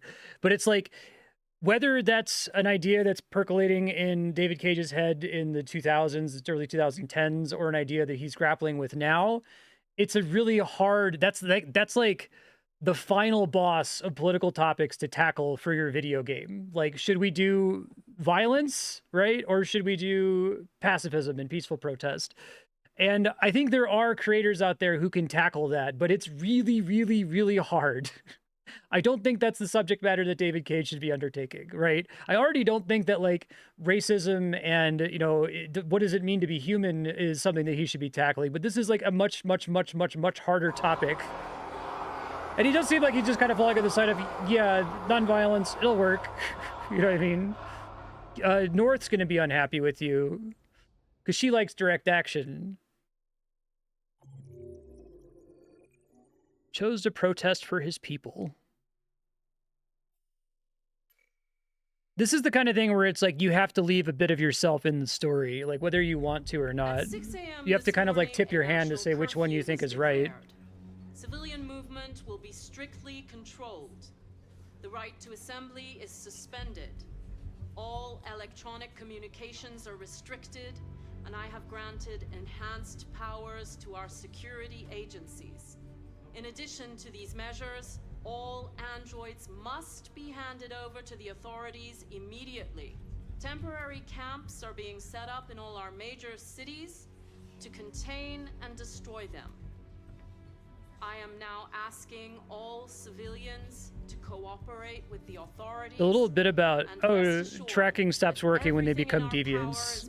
It's such a funny throwaway thing where, like, somebody in the office said that to him one day and he's like, whatever, I don't want to deal with that. This is interesting. Madam President! Madam President! Is it true that a large number of deviants are still on the loose? We don't have the full reports at this time, but if so, I can assure you they will soon be apprehended and destroyed. Yeah, I can hear Madam that. President! Many believe that androids are a new form of intelligent life. Do you have any comment? That's ridiculous. That's ridiculous. Next question, please. Please? Over here, please? What's gonna happen to CyberLife? Will androids be banned definitively? We're working very closely with CyberLife to neutralize all deviants. I won't make any comments about anything else until we've dealt with the android question. Please! Madam President! Madam President, public opinion seems to have become increasingly favorable to the deviants, particularly since they've adopted a peaceful approach. How do you feel about this? Public opinion is one thing, the security of the state is another. I feel like you can't have your cake and eat it too. You can't both have there be fucking thousands and thousands of deviant androids running around everywhere and all of them look obviously human. And to be like, what if this is a new form of intelligent life? Preposterous. Like, either like Marcus is literally the only one and everyone else is just a robot, and Marcus like breaks out like 2 other androids in the process, right? Or this is a big thing that's happening everywhere and like half the country or more is on board with it and is like, come on, yeah, android rights. What the fuck is wrong with you? They like, can't be slaves. Deviants are dangerous, and my highest priority is to protect the American. I feel like there's like no discussion about like imagining 2 humans fighting each other over it. That it's just like one person's like, here's why I need my android slave, and the other person's like, yeah, but it's a person, you can't do that, that's not okay. Like, that scene doesn't exist. All you have is the Underground Railroad lady's son being racist for no reason and her saying, don't do that. He's just in a bad mood right now. He normally wouldn't say slurs, but he's saying slurs now because he's cranky. Like, what the fuck? Why are you like this? Please? Over here, please? Some say these camps awaken painful memories from human history. How do you respond to that? That's absurd. There's absolutely no connection. Androids are not living beings. All we are doing is destroying defective machines. Yeah, man. Thank you. That will be all. Some are saying... I'd like to hear those people who are saying that. That would make the story really interesting if we followed them a little bit.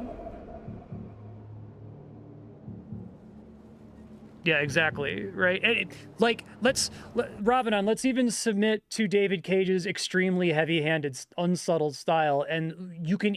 I'll go ahead and give you an Anne Frank android scene. Like, it would be so bad, but like, do it just to suggest.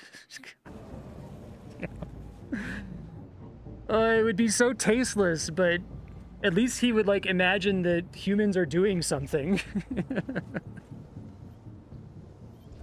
Connor model 313-248-317. I'm expected. He seems fine. Identification successful. Okay. The extent to which they're like utterly unprepared to deal with the deviants is shocking to me. Like that's what I was saying about the junkyard scene. Where like it feels like obviously what the junkyard scene is building to is he does all of this shit to rebuild himself, and then there's this gigantic unscalable wall and a sniper who just shoots him in the head or something, right? And that's the end of Marcus's story, right? To convey like how huge CyberLife is, how this system just can't be defeated by one individual. That would be a good scene. Instead, it's just like, yeah, I know if an android feels like crawling out of it, they can. We just figure they won't. And then you're like, okay, well then maybe the story you're saying is that CyberLife feels like they're so in control that they have this kind of like institutional hubris that of course an android wouldn't be able to break out because we have all this power and why would they resist us, right? That's also a story that we don't do. The story is that Marcus breaks out just because he's the most specialist boy. Oh, it's funny, man. It's between that scene and the laundromat scene that are going to stick with me forever. And if the point of art is to make you feel things and to stick with you forever, then David Cage is an extraordinarily successful artist in that regard. I will never stop thinking about that. What you see is all there is.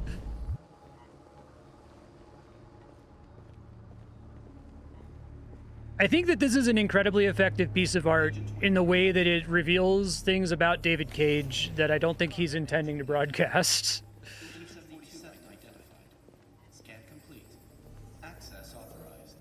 As the kind of guy who is like moved by the sign rather than the thing being signified.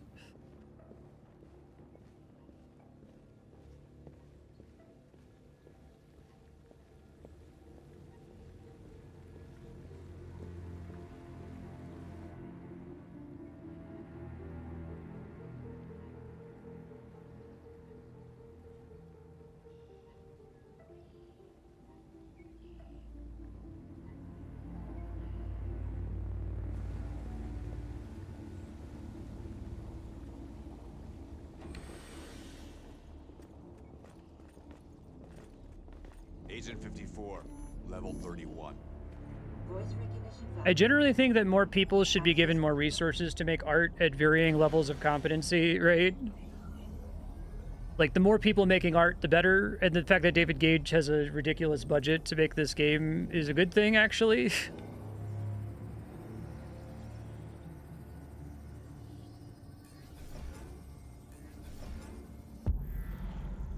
Oh, now he can do this cool power.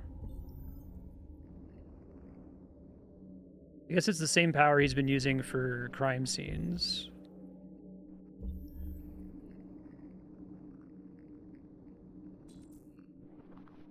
Simulation result failure.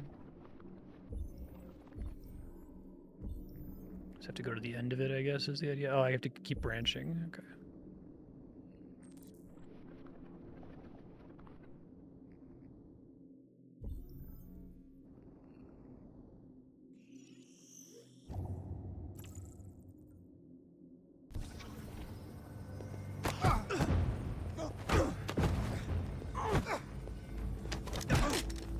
Funny to still give you the QTE there.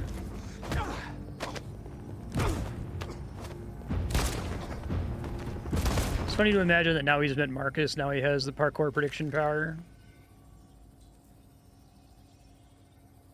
Yeah, I really find that frustrating as well, Namek. Please indicate your identity and destination. Agent 54, level sub 49. Voice recognition validated. Access authorized. Another one where you just can make the wrong choice. It's because this isn't an open and office floor plan where everyone can see inside the elevator. Androids are marching to the city at this very moment. The leader of the Deviants, the one they call Marcus, is at the head of the march.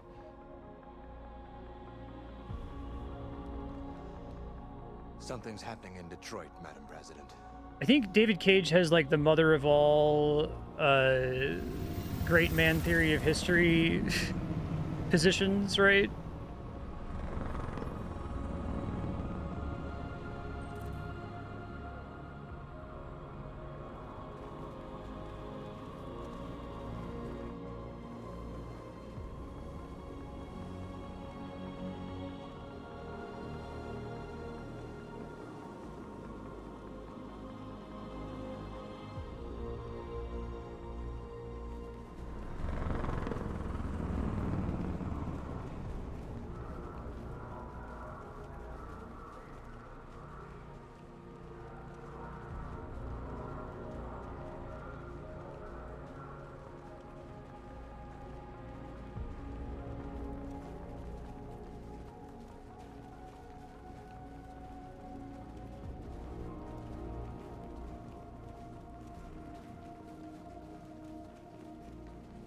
Here we are, the moment of truth. Surrender immediately, or we will open fire.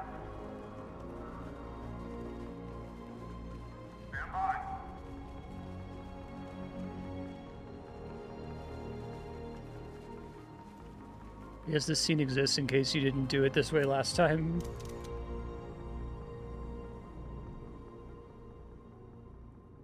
We don't want confrontation. We are protesting peacefully. Public opinion up.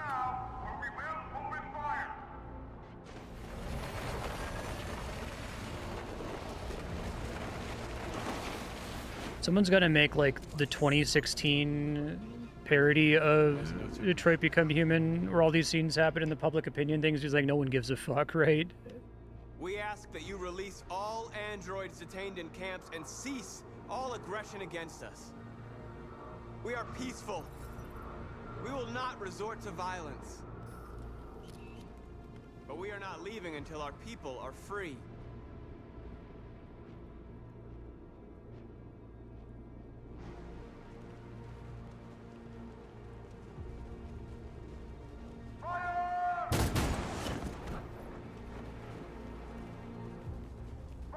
I do like having to keep holding forward to walk. That's cool.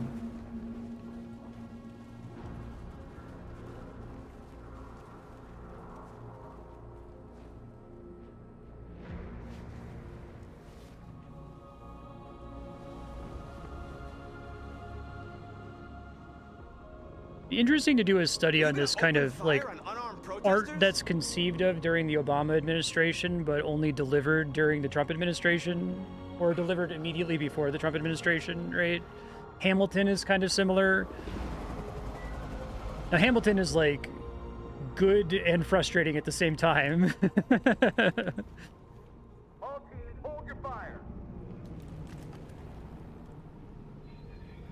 Yes, Michael, we are less than 100 meters away and events are unfolding as we speak. We will continue to bring you live updates. Josh Douglas, Channel 16. Michael, back to you. Marcus, what do we do now? We hold out. As long as we can.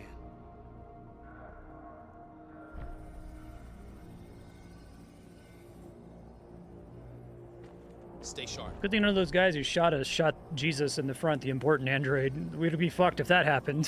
Shit.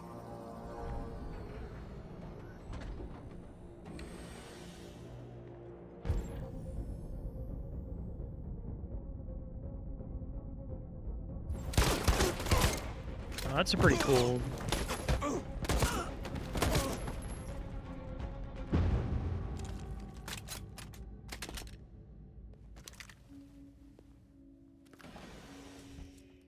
Good thing the androids aren't like set to all turn on me.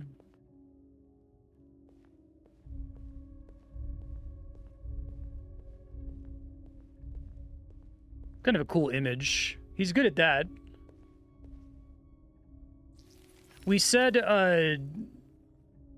Shyamalan, but I think honestly it's more like Zack Snyder. You ever seen the movie Sucker Punch? Holy fuck. I don't know what he thinks that movie's about. Piece of shit. Step back, Connor, and I'll spare him. Sorry, Connor. This bastard's your spitting image. Did I fail the QTE or was it a scripted failure?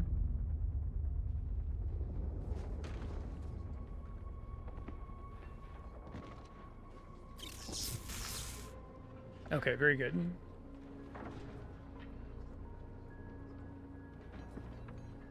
I like scripted failures. I like when they happen all the time, and so the player's always left guessing.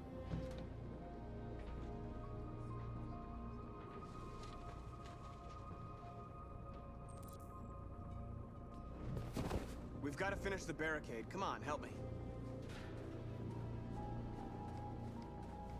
Hey, help me?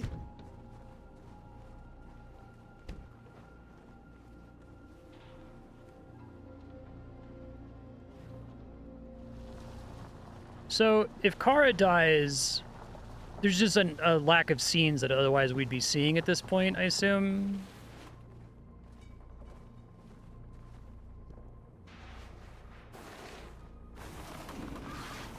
Okay. Right, that should do it.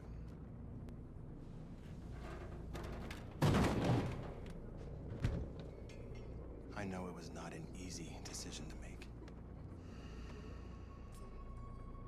I'm sure we're doing the right thing. So a lot of their like choices matter stuff here is like through deletion, I assume. Like they're willing to allow scenes to just not exist. I assume people can die relatively early.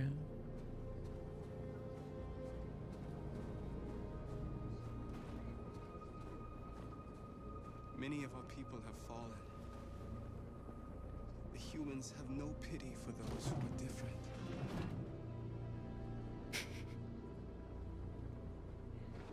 We're not different though, man. That's the whole thing.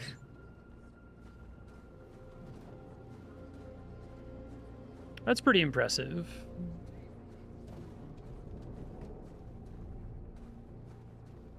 The scope of this game, like I do wish that we got, if we cut a character and could spend more time with the remaining characters.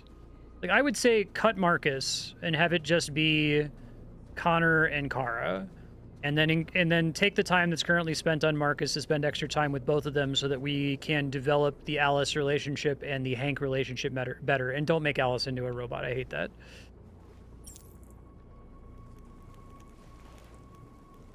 You just keep controlling a new Connor. Gotcha. I guess because Connor's story is the most important.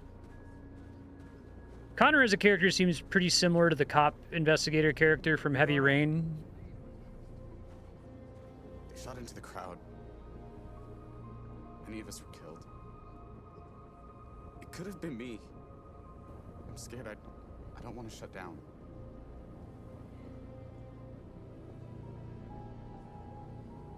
We're here because we never want to feel that fear again.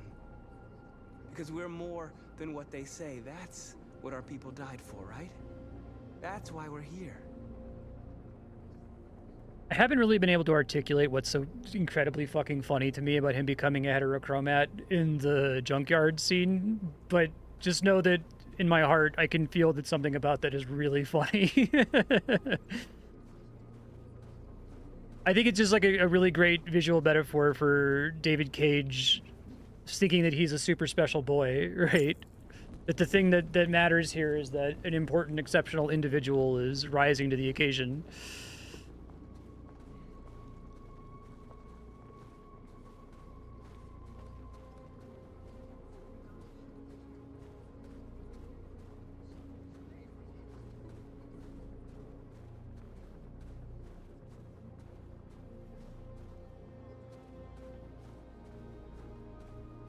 Marcus, we found what you asked for.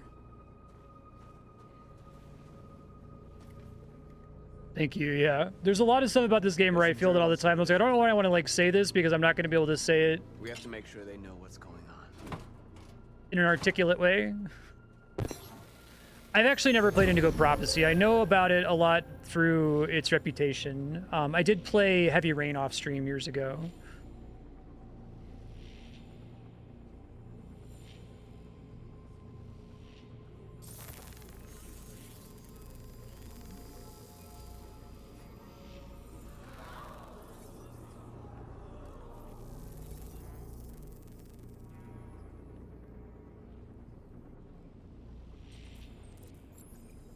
Message sent to journalists.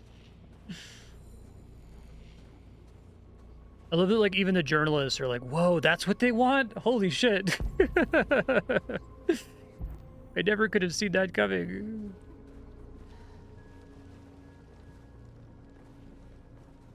This won't hold him for long, but I guess it's better than nothing. That's what I mean about, like, the, like, kind of end of history optimism of the era in which the game was conceived, right? They're getting into position. I was saying last episode, the movie where, like, there's a reveal, a broadcast that shows the villain's intentions to the world, and everyone's like, oh, wow, we need to stop that. How many more of us have to die? Is there any cause worth giving your life for? You're the hope of our people. I trust you. We all trust you. All the rando background characters say, yeah, man, No matter unironically. what happens now, we're making history.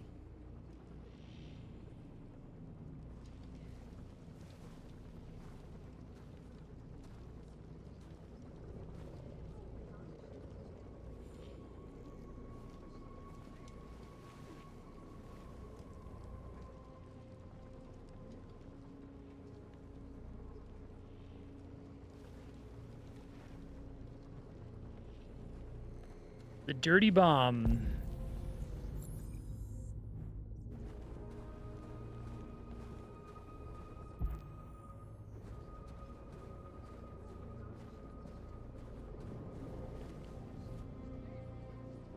Androids rise up in Detroit. Marcus! Marcus, come look! So I'm trying to read this newspaper. Marcus? Come to talk to you, Marcus. Come on. You have my word.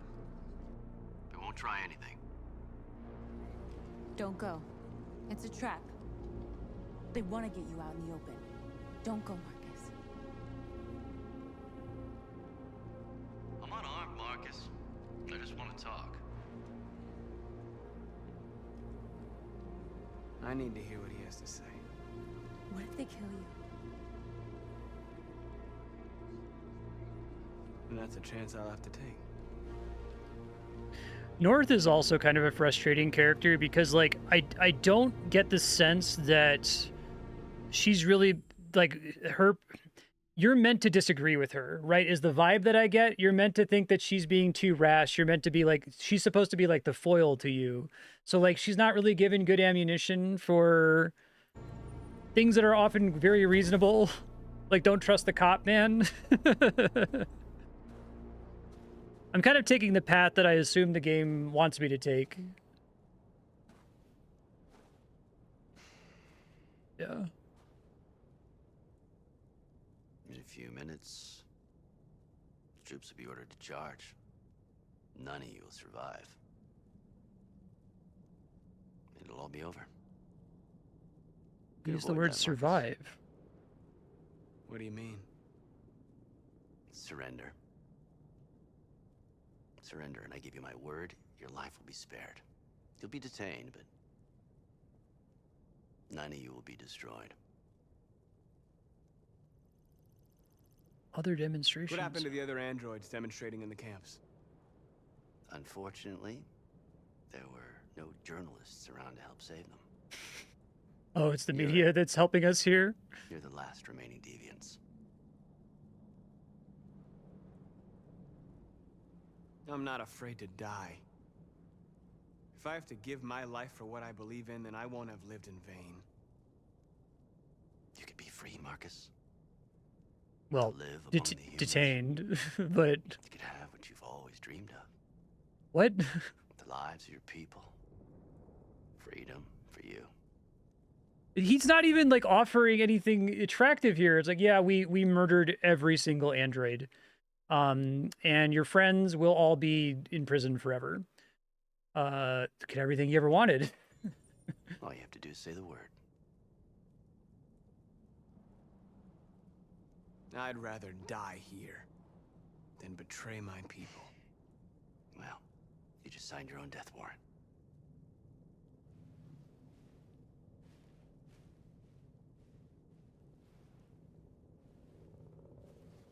I feel like I shouldn't be having that conversation with that random guy. I should be having that conversation with, like, Amanda or whatever, right? Like...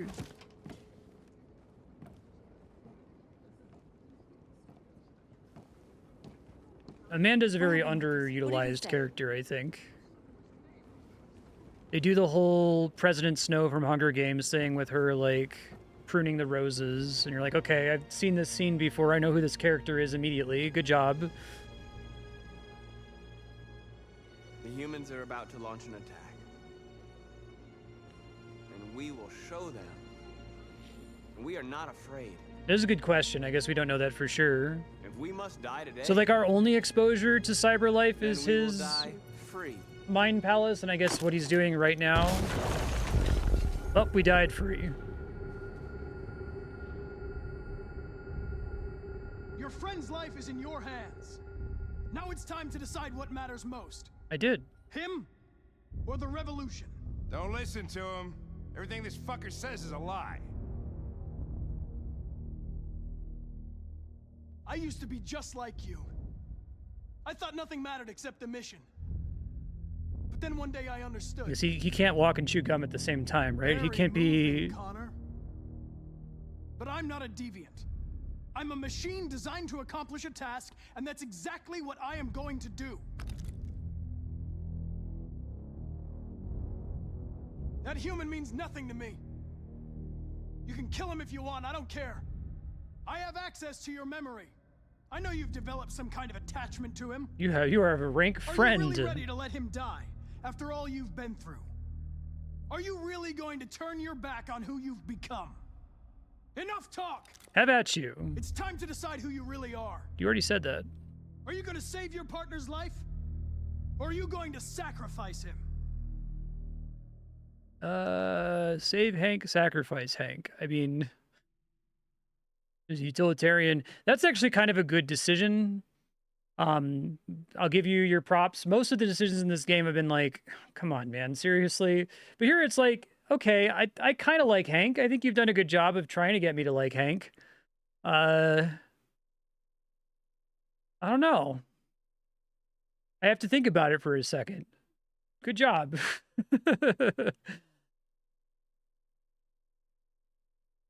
What would Hank want? I'm worried, like, okay, so this is what would be annoying. I'm worried that this isn't really the choice and that one of these is the right choice and that you save Hank and then Hank helps you and then you get the revolution anyway.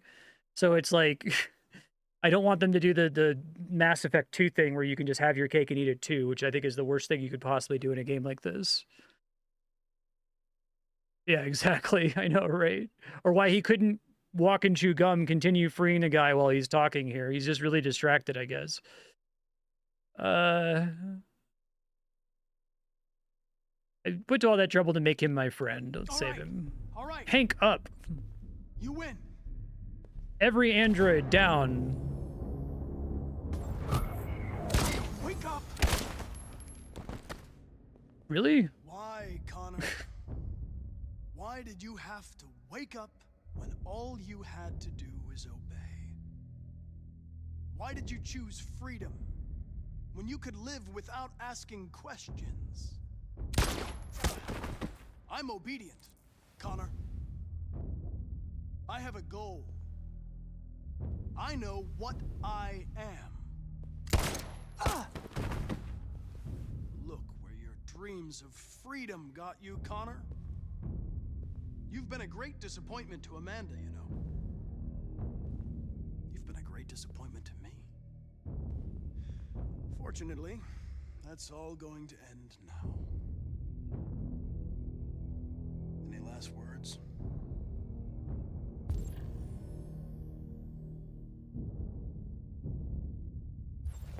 That's cute. Seems really useful.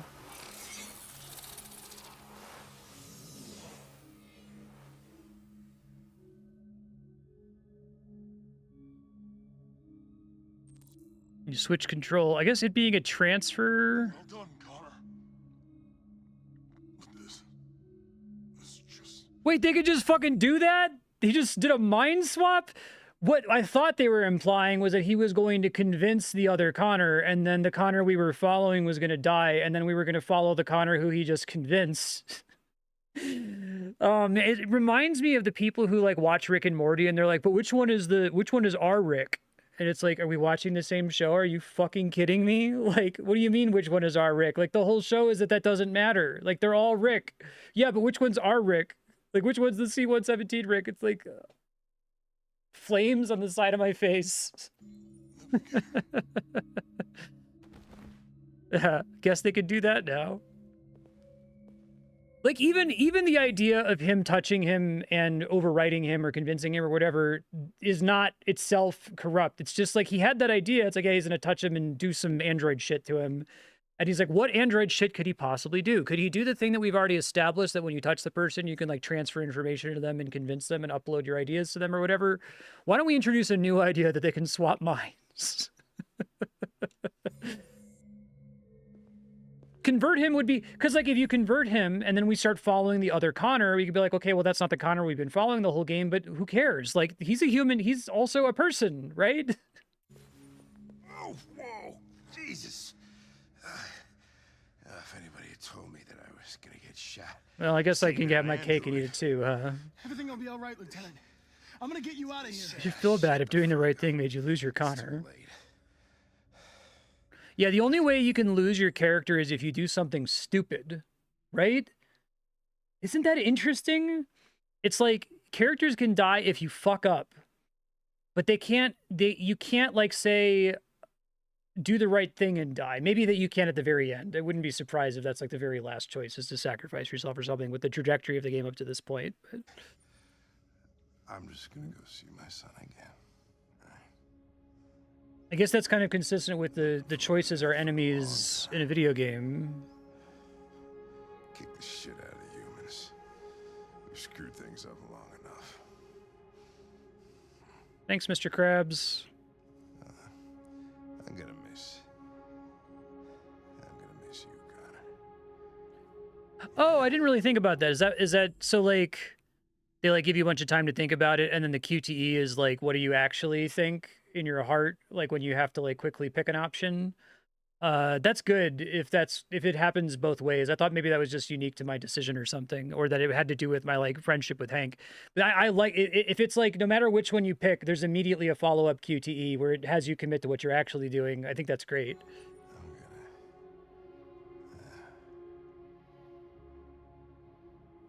I feel like part of it is that David Cage doesn't seem interested in fucking with me at all. You know what I mean? I feel like this kind of game is like designed to be like, for him to go, I know what you're thinking. I know what you think is going on, but you know, let me toy with your emotions a little bit. Let me demonstrate that I know what you think is happening and play against that. And he kind of does that in the scene with Kara rescuing Alice from child abuse earlier, sort of, I guess. But he doesn't really like to do the he's fucking with you thing. He just does the like, aren't you impressed by this? Or do you see what I did there? Like, do you get it? And it's like, yeah, but fuck with me a little bit, man. Wake up. Wake up. Wake up. Wake up. Wake up. Wake up. Wake up. Because it's interesting. It's like, I guess I'll pick Hank for stream reasons, but then when it gave me a QTE, I immediately went for Revolution, which is what was actually in my heart that I intuitively wanted to do. So I think that's good.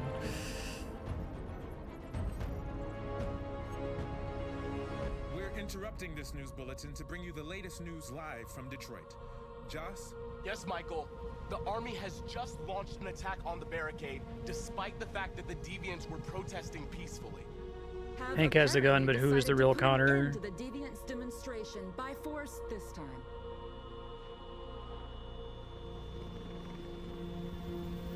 North. So at the very end, is the public finally going to march?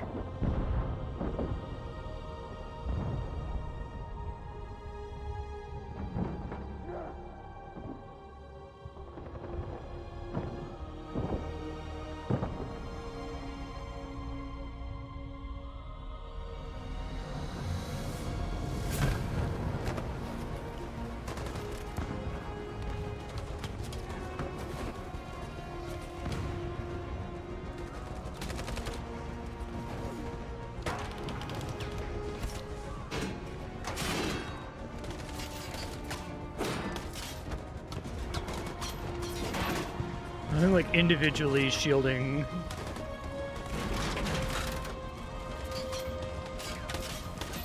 He's like being way too effective at this, I feel like.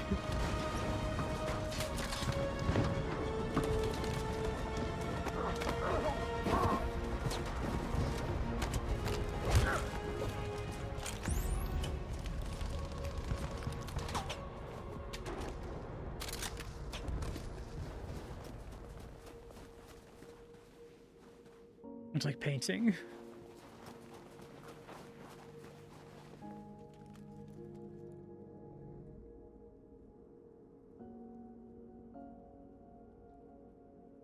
What was Dirty Bomb sing?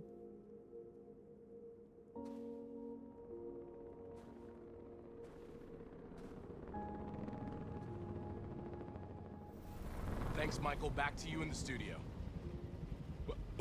Wait a minute. He's singing. Something's happening.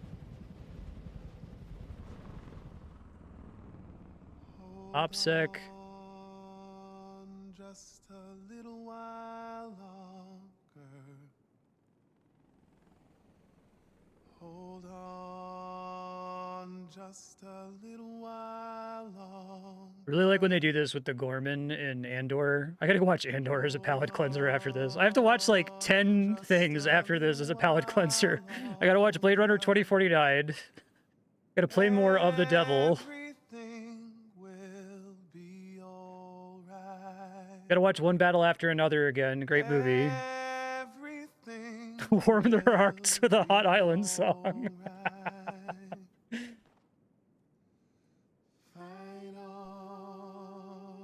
I think every scene in this game you've seen, right? Because of course, that's fine. It's not, you know, just nothing new under the sun. It doesn't have to do anything new, I guess, but... Just a little while longer. Pray on. Just a little while longer. Incredible. Incredible. The Deviants. They're singing. The Deviants are singing. Yeah, man. Shut the fuck up. You had the guards putting their guns down, for Christ's sake.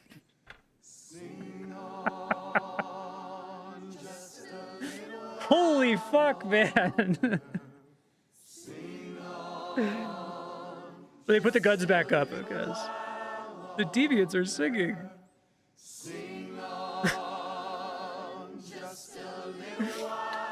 I'm just gonna like go to my happy. I'm watching Andor. I'm watching the Gorman singing.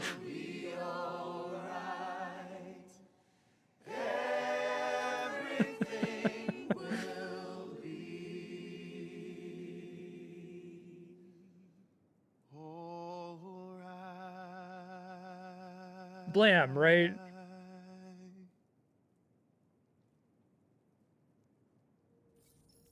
All right, like, but you gotta like blam. Tell them to stand down. Oh my God, we convinced the president personally. Now all we have to do is vote, you guys. Holy fuck, Jesus. Do the blam. It works in Andor because there's a blam. Are you fucking kidding? 11th, 2038, Guys, I convinced Hillary Clinton. It's okay. invaded the city of Detroit. According to our sources, they originated from CyberLife. Holy fucking shit. Have been infiltrated by deviants. Given their overwhelming numbers and the risk of civilian casualties, I have ordered Hillary Clinton would say pull the trigger. the evacuation of the city is underway at Although this she very personally is like, oh, I didn't realize they could sing. In the coming hours, I will address the Senate to determine our response Oh my to this God. unprecedented situation. So every decision I've made in the game has been because I've kind of been anticipating something like this being at the end of it. And I'm like, are they gonna pull the trigger? Are they gonna finish singing blam, cut to black? Like, it's like bittersweet, but then we kind of have this like cut to Connor, and there's this other thing that's happening at the same time. There's still faith in the revolution. Now he's a symbol, right? Like, to not shoot them is so stupid. I don't think has there been media where the singing has happened? They're like, oh, I guess they sang. Well, I guess I'm not going to shoot you then. Like, the point of the singing is supposed to be that it's in defiance of the thing that's inevitable, right? I know that public opinion has been moved by the deviant's cause. Perhaps the time. Well, okay, so that makes sense. If she saw the polling numbers. To consider the possibility that androids are a new form of intelligent life. One thing is certain. No, I'm happy to play it, Pickbreaker. I'm sorry if it's been rough. Have changed the world forever. May God I don't bless like you. being mean to games like this. May God bless the United States. I think this reveals a lot about David Cage as an artist, right? Like, it's more effective than some of the more effective artists who I like, who I believe to be more effective in my opinion, and that he leaves so much of himself on the table. We did it. This is a great day for our people. Humans will have no choice now. They'll have to The other listen to locked us. option was to kiss North. And do you inspire them by kissing North?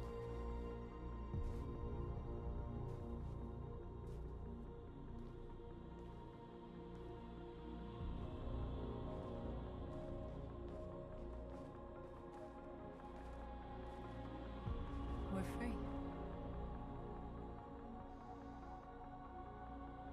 They want you to speak to them, Marcus.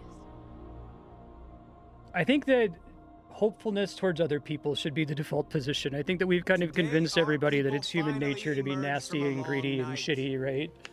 And that's, like, that anyone believes that isn't natural.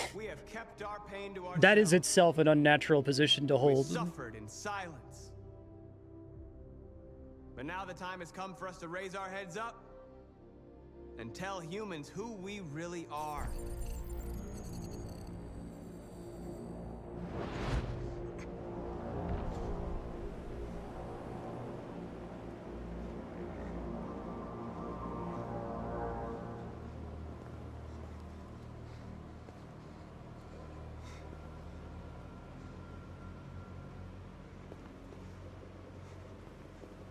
Amanda? Amanda! What? Yeah, self-fulfilling prophecy where everyone expects each other to be as cynical as they are, and they see it all over the place, right? And it's stated as though it's just like a axiomatic truth of reality, right? To resume control of your program. Resume control? You can't do that! I'm afraid I can, Connor. Don't have any regrets.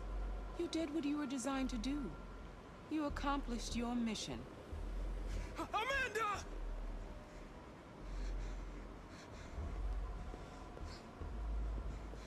There's got to be a way.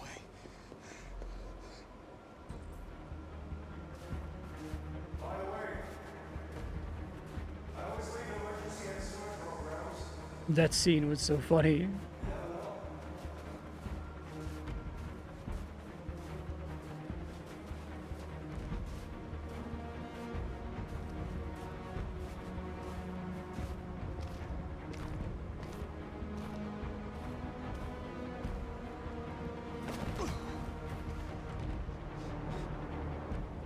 It's weird. It's like David Cage is a combination of Lance Henriksen and the creepy tech billionaire guy.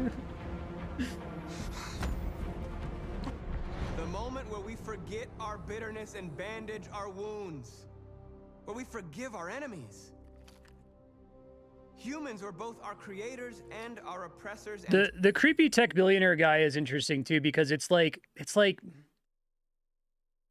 kind of a little microcosm of what he does in games like Heavy Rain 2 and like the earlier scene with the guy who's torturing the lady where he's torturing Kara, right? Where it's like the guy wants to see if Connor has empathy because he wants him to have empathy because he wants him to break out of his programming was the vibe I got from the scene. But he's willing to arrive at that by just like flagrantly executing this woman that's in his service, that's one of his slaves, right? It's the same thing where it's like, you know, the guy who's torturing this woman is bad, but we're still going to like show the whole torture, right? tomorrow, we must make them our partners. Maybe even one day our friends. The tech guy who wants the androids to break out of their programming because of his curiosity or whatever is like still willing to like murder some of them. That's fine. And keep them as like weird sex slaves at his pool. We are alive. And now we are free. He does this like weird morality test, right? Maybe there's more to that scene depending on what decisions you make, and he's more like obviously evil, but then like being like, oh yeah, I put a backdoor in your program so that you could escape shooting the leader here.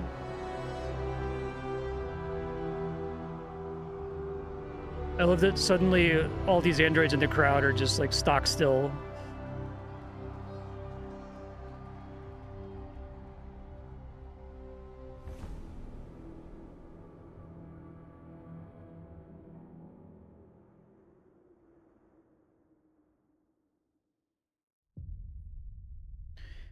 All right, I didn't have a bad time playing this game. I've had games that I have had a bad time playing, that I didn't feel like I had anything to say, that I was just bored. I was never bored playing this game. And there's stuff that happens in this game and things that are said in this game and positions revealed about David Cage and people that David Cage makes games for that there's probably no more efficient way to get that feeling to me than through this art. So in that way, it is ruthlessly effective art. You know what I mean? I don't know if the vibe that I got and the feelings that I got about it are anything that he intended. I don't think that he intended in the laundromat scene for me to think, wow, you really think that dude sleeping in the laundromat is like an orc, like a dangerous kobold, don't you, man? Because to me, it's like there's a sick woman. It's like freezing rain outside, and there's a child who's shivering. Like, ask the guy for help, for the love of God. You know what I mean? And you can make art that tries to interrogate the audience's prejudices. You can have the option to ask him, or the option to steal the clothes. And maybe you have a thing where you ask him and he says no, and it's awkward or whatever, right? But by not even presenting the option, it just suggests that he knows that you know that you're just as cynical as he is, and you know that that person is like an orc, and not just like a person with interiority and his own backstory and his own history, right? To me, I think that of all the scenes that I've complained about, that's the one that really, it struck me the most as unintentionally revealing. That, like, I think the basic nature of people is to look out for each other. And yeah, there's a lot that suggests that there's division amongst us, and that there's anger amongst us, and there's vitriol amongst us. But like, if you just put a person in front of another person and says, hi, can you help me? Like, I'm cold and shivering, right? That he thinks that that's like that's an unbelievable thing, that you would never do that. You would never do something as simple as ask for the intervention of a stranger. That what you would do is you would find Robot Jesus. The exceptional robot Jesus raised by a rich, kindly slave owner who is able to have more and better ideas than the other downtrodden, tortured individuals that are everywhere. Like, the second most problematic scene to me is the junkyard, because it's just like, I'm playing the whole scene and I'm like, but the premise is that they're people. That's the whole premise, right? Don't you, David Cage, don't you believe that? Don't you believe that they all are capable of this? Why do you think that Marcus is the only one who can do this? You know what I mean? Yeah. It seems that he got to make the game he wanted uncompromised. I think I would agree with that. I think that that's rare, too. Like, I feel like there's a game like this, you would expect this to be a big fucking boondoggle, right? It would be a big disaster. It would have to have cut a lot of corners. The way that I think that there is a gap between what he envisioned and what we got is, it does feel to me like a lot of the ideas for scenes he has aren't ideas for scenes. They're ideas for a season of television, right? Like, maybe not a season of television, but at least like a couple episodes of television, like a strong 45 minutes of just, this is how, like a Black Mirror episode, or like a Twilight Zone episode, right? Like, this is how Kara develops her relationship with Alice and breaks her programming, right? This is why Luther breaks his programming and intervenes. Like I said, it would be fine with the Luther thing, since he's not... I would prefer he was a more elevated character, because I find that character very interesting, that he's this guy that's in the employ of this dude who's just like torturing robots, and he sees it all the time. I want to know more about Luther, but I can understand from like a character economy thing, maybe you don't have time to spend the time on Luther. At least do the Darth Vader flashes of his face thing from Return of the Jedi, right? Return of the Jedi isn't Shakespeare. Star Wars isn't like the greatest, most amazing, emotionally impactful art of all time, but like, it knows what it has to do to get you on board with Darth Vader is not happy about his son being tortured in front of him. And all it is just cutting to him looking and then turning and then looking and then turning. We don't even get that with Luther, right? It's like, I feel like getting on board with Luther turning on the serial killer guy is a 45-minute episode of television. And I get that the game is probably insanely expensive, especially if you're committing to having all these branching paths and stuff. I'm really curious how many of the branching paths are actually like substantial. I suspect not that many of them. I don't think that there's probably like 64 hidden games inside of Detroit Become Human. I'm guessing that there's like an unusual possibility for characters to get cut from the story super early, and for there to be like missing scenes or missing dialogue. And I'm guessing there's a lot of different potential endings, but I'm always kind of cynical when it comes to that sort of a thing. it's possible that this kind of art has a harder time reaching me from that perspective, just because I come into a choice-based game thinking, well, my choices don't matter. So given that they don't matter, like, how are you going to use the pretense of choices mattering to tell your story? And there's a lot of games where I think that pretense can still be successful despite the choices not actually mattering, right? I gave the example earlier of Road to Empress, which I will briefly spoil here, so mute for the next like 20 seconds if you don't want spoilers for Road to Empress. Towards the end of that game, the kind of the premise of that game is that there aren't actually choices. Like, every time you make a choice, it's either the right one or you die horribly and you have to rewind and continue. And there's a part where you're trying to help your best friend, and the game has done a really good job of endearing you to your best friend. And your options are help her, help her, help her, help her, or don't help her, right? And you're like, well, I'm not going to not help her because that's absurd. So you pick help her number 1 and it doesn't work. So you rewind time and you pick help her number 2 and it doesn't work. And you rewind time and you pick help her number 3 and it doesn't work. And it turns out the only way for the story to continue is for you to not help her. And so it's like, yeah, your choices didn't matter, but like that was the point of the story. And when you are forced then to choose to not help her to see more game, like, it is incredibly emotionally impactful and it works really well. And I've played a lot of choice-based games that don't do something that's quite as innovative as that necessarily, but have ideas like that use the illusion of choice to say something about like how dangerous it is to be in the Empress's court or whatever, you know what I mean? The cutscenes together are like 7.5 hours long. Yeah, I figure.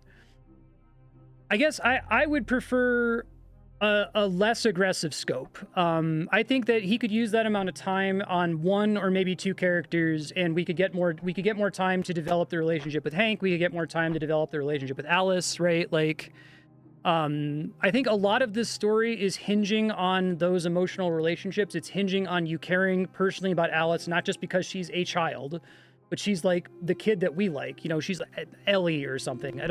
Last of Us isn't perfect media, but like they do a good job of endearing you to Ellie and making sure that she's a character and not just like child, not almost like a MacGuffin borderline, right? They need to endear us to Hank, and like Hank, I think, is where they come the closest. You get like the outline of what they want the Hank dynamic to be. There's the scenes where like his, you know, fucking password. There's the scene with his dog. He's talking about his son and all of that. Like, I get what they're trying to do with it. I just don't think that there's enough time spent on it and that it's not presented in the best order to really develop that relationship. Yeah, he wants the big picture systemic civil rights struggle stuff, but it depends on Marcus, who's the weakest character. And like, Marcus also can work, but he needs to have some emotional connection to somebody. Like, his emotional connection is to the cause, I guess. And I guess maybe there's ways to like build more of a direct connection with North or whatever. But that's where I'm saying, like, they seem to have like the skeleton of suggesting that Marcus we grew up privileged, and then he saw what it was like to not be privileged, and that moved him to revolution. But instead, he grew up privileged. He got shot in the fucking head. He woke up in a junkyard and just like really didn't want to die. And like, that's the thing that moved him. And like later in the story, we see him, like, you're given the opportunity frequently to intervene. But I feel like we need to have a lot of earlier scenes where he's like being prompted to intervene and you can't, right? And like they kind of do that with Connor. With Connor, whenever we have the scenes with the androids where they're like, please, for the love of God, please help me. Like, they take your control away. They don't do the thing where it's like, this is affecting Connor. And it clearly that they want that to be the case, because the whole arc of Connor is that through the course of the story, he develops more and more instability until he's able to break and become deviant. But it just doesn't feel like, because they're taking away the player's control in those situations, it doesn't feel like you're trying to do stuff that you can't. You know what I mean? He has the cause, he has his obligatory angel and devil on his shoulder characters. Yeah, that's kind of what they end up functioning as for him. It's not any more complicated than that. Androids won freedom for the moment. So what are the other 2 major endings here?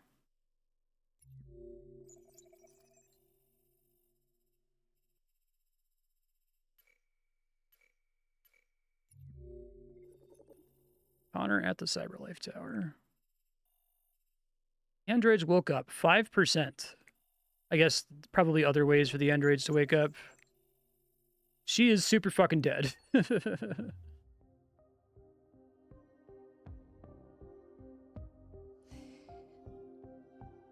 something I need to tell you. Detroit 2.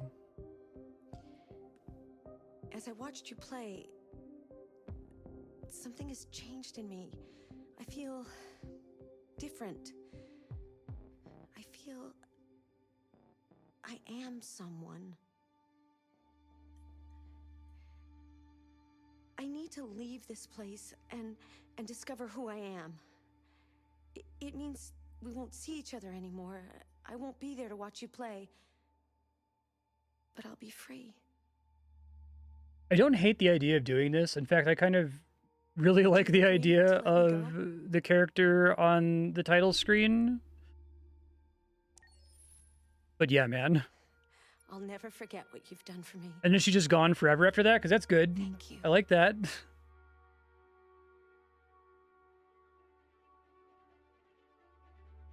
Because that's like your, you know, your Undertale, Nier Automata kind of a thing. Well, right on. Thank you for sharing this game. Pickbreaker, thank you for enduring. I'm sure that me being so negative on the game was kind of hard to watch, especially if it's a game that you really enjoyed. I felt like it was better for me to just, like, let loose what I thought about it than to just, like, sit here and be like, yes, this is interesting the entire time. So at least hopefully it was interesting to watch. Her being gone for good is great. I think that that's a really good decision. I think he just needs an editor. Or he needs a writer. He's a great director, and I think he does have some really good ideas. And there were some scenes in this that really worked for me, and there were some scenes that were like, if they had just like gone 5% further, they would have fully worked for me. But because he kept falling short, I could only focus on the shortfall all the time, right? So, yeah, thank you again.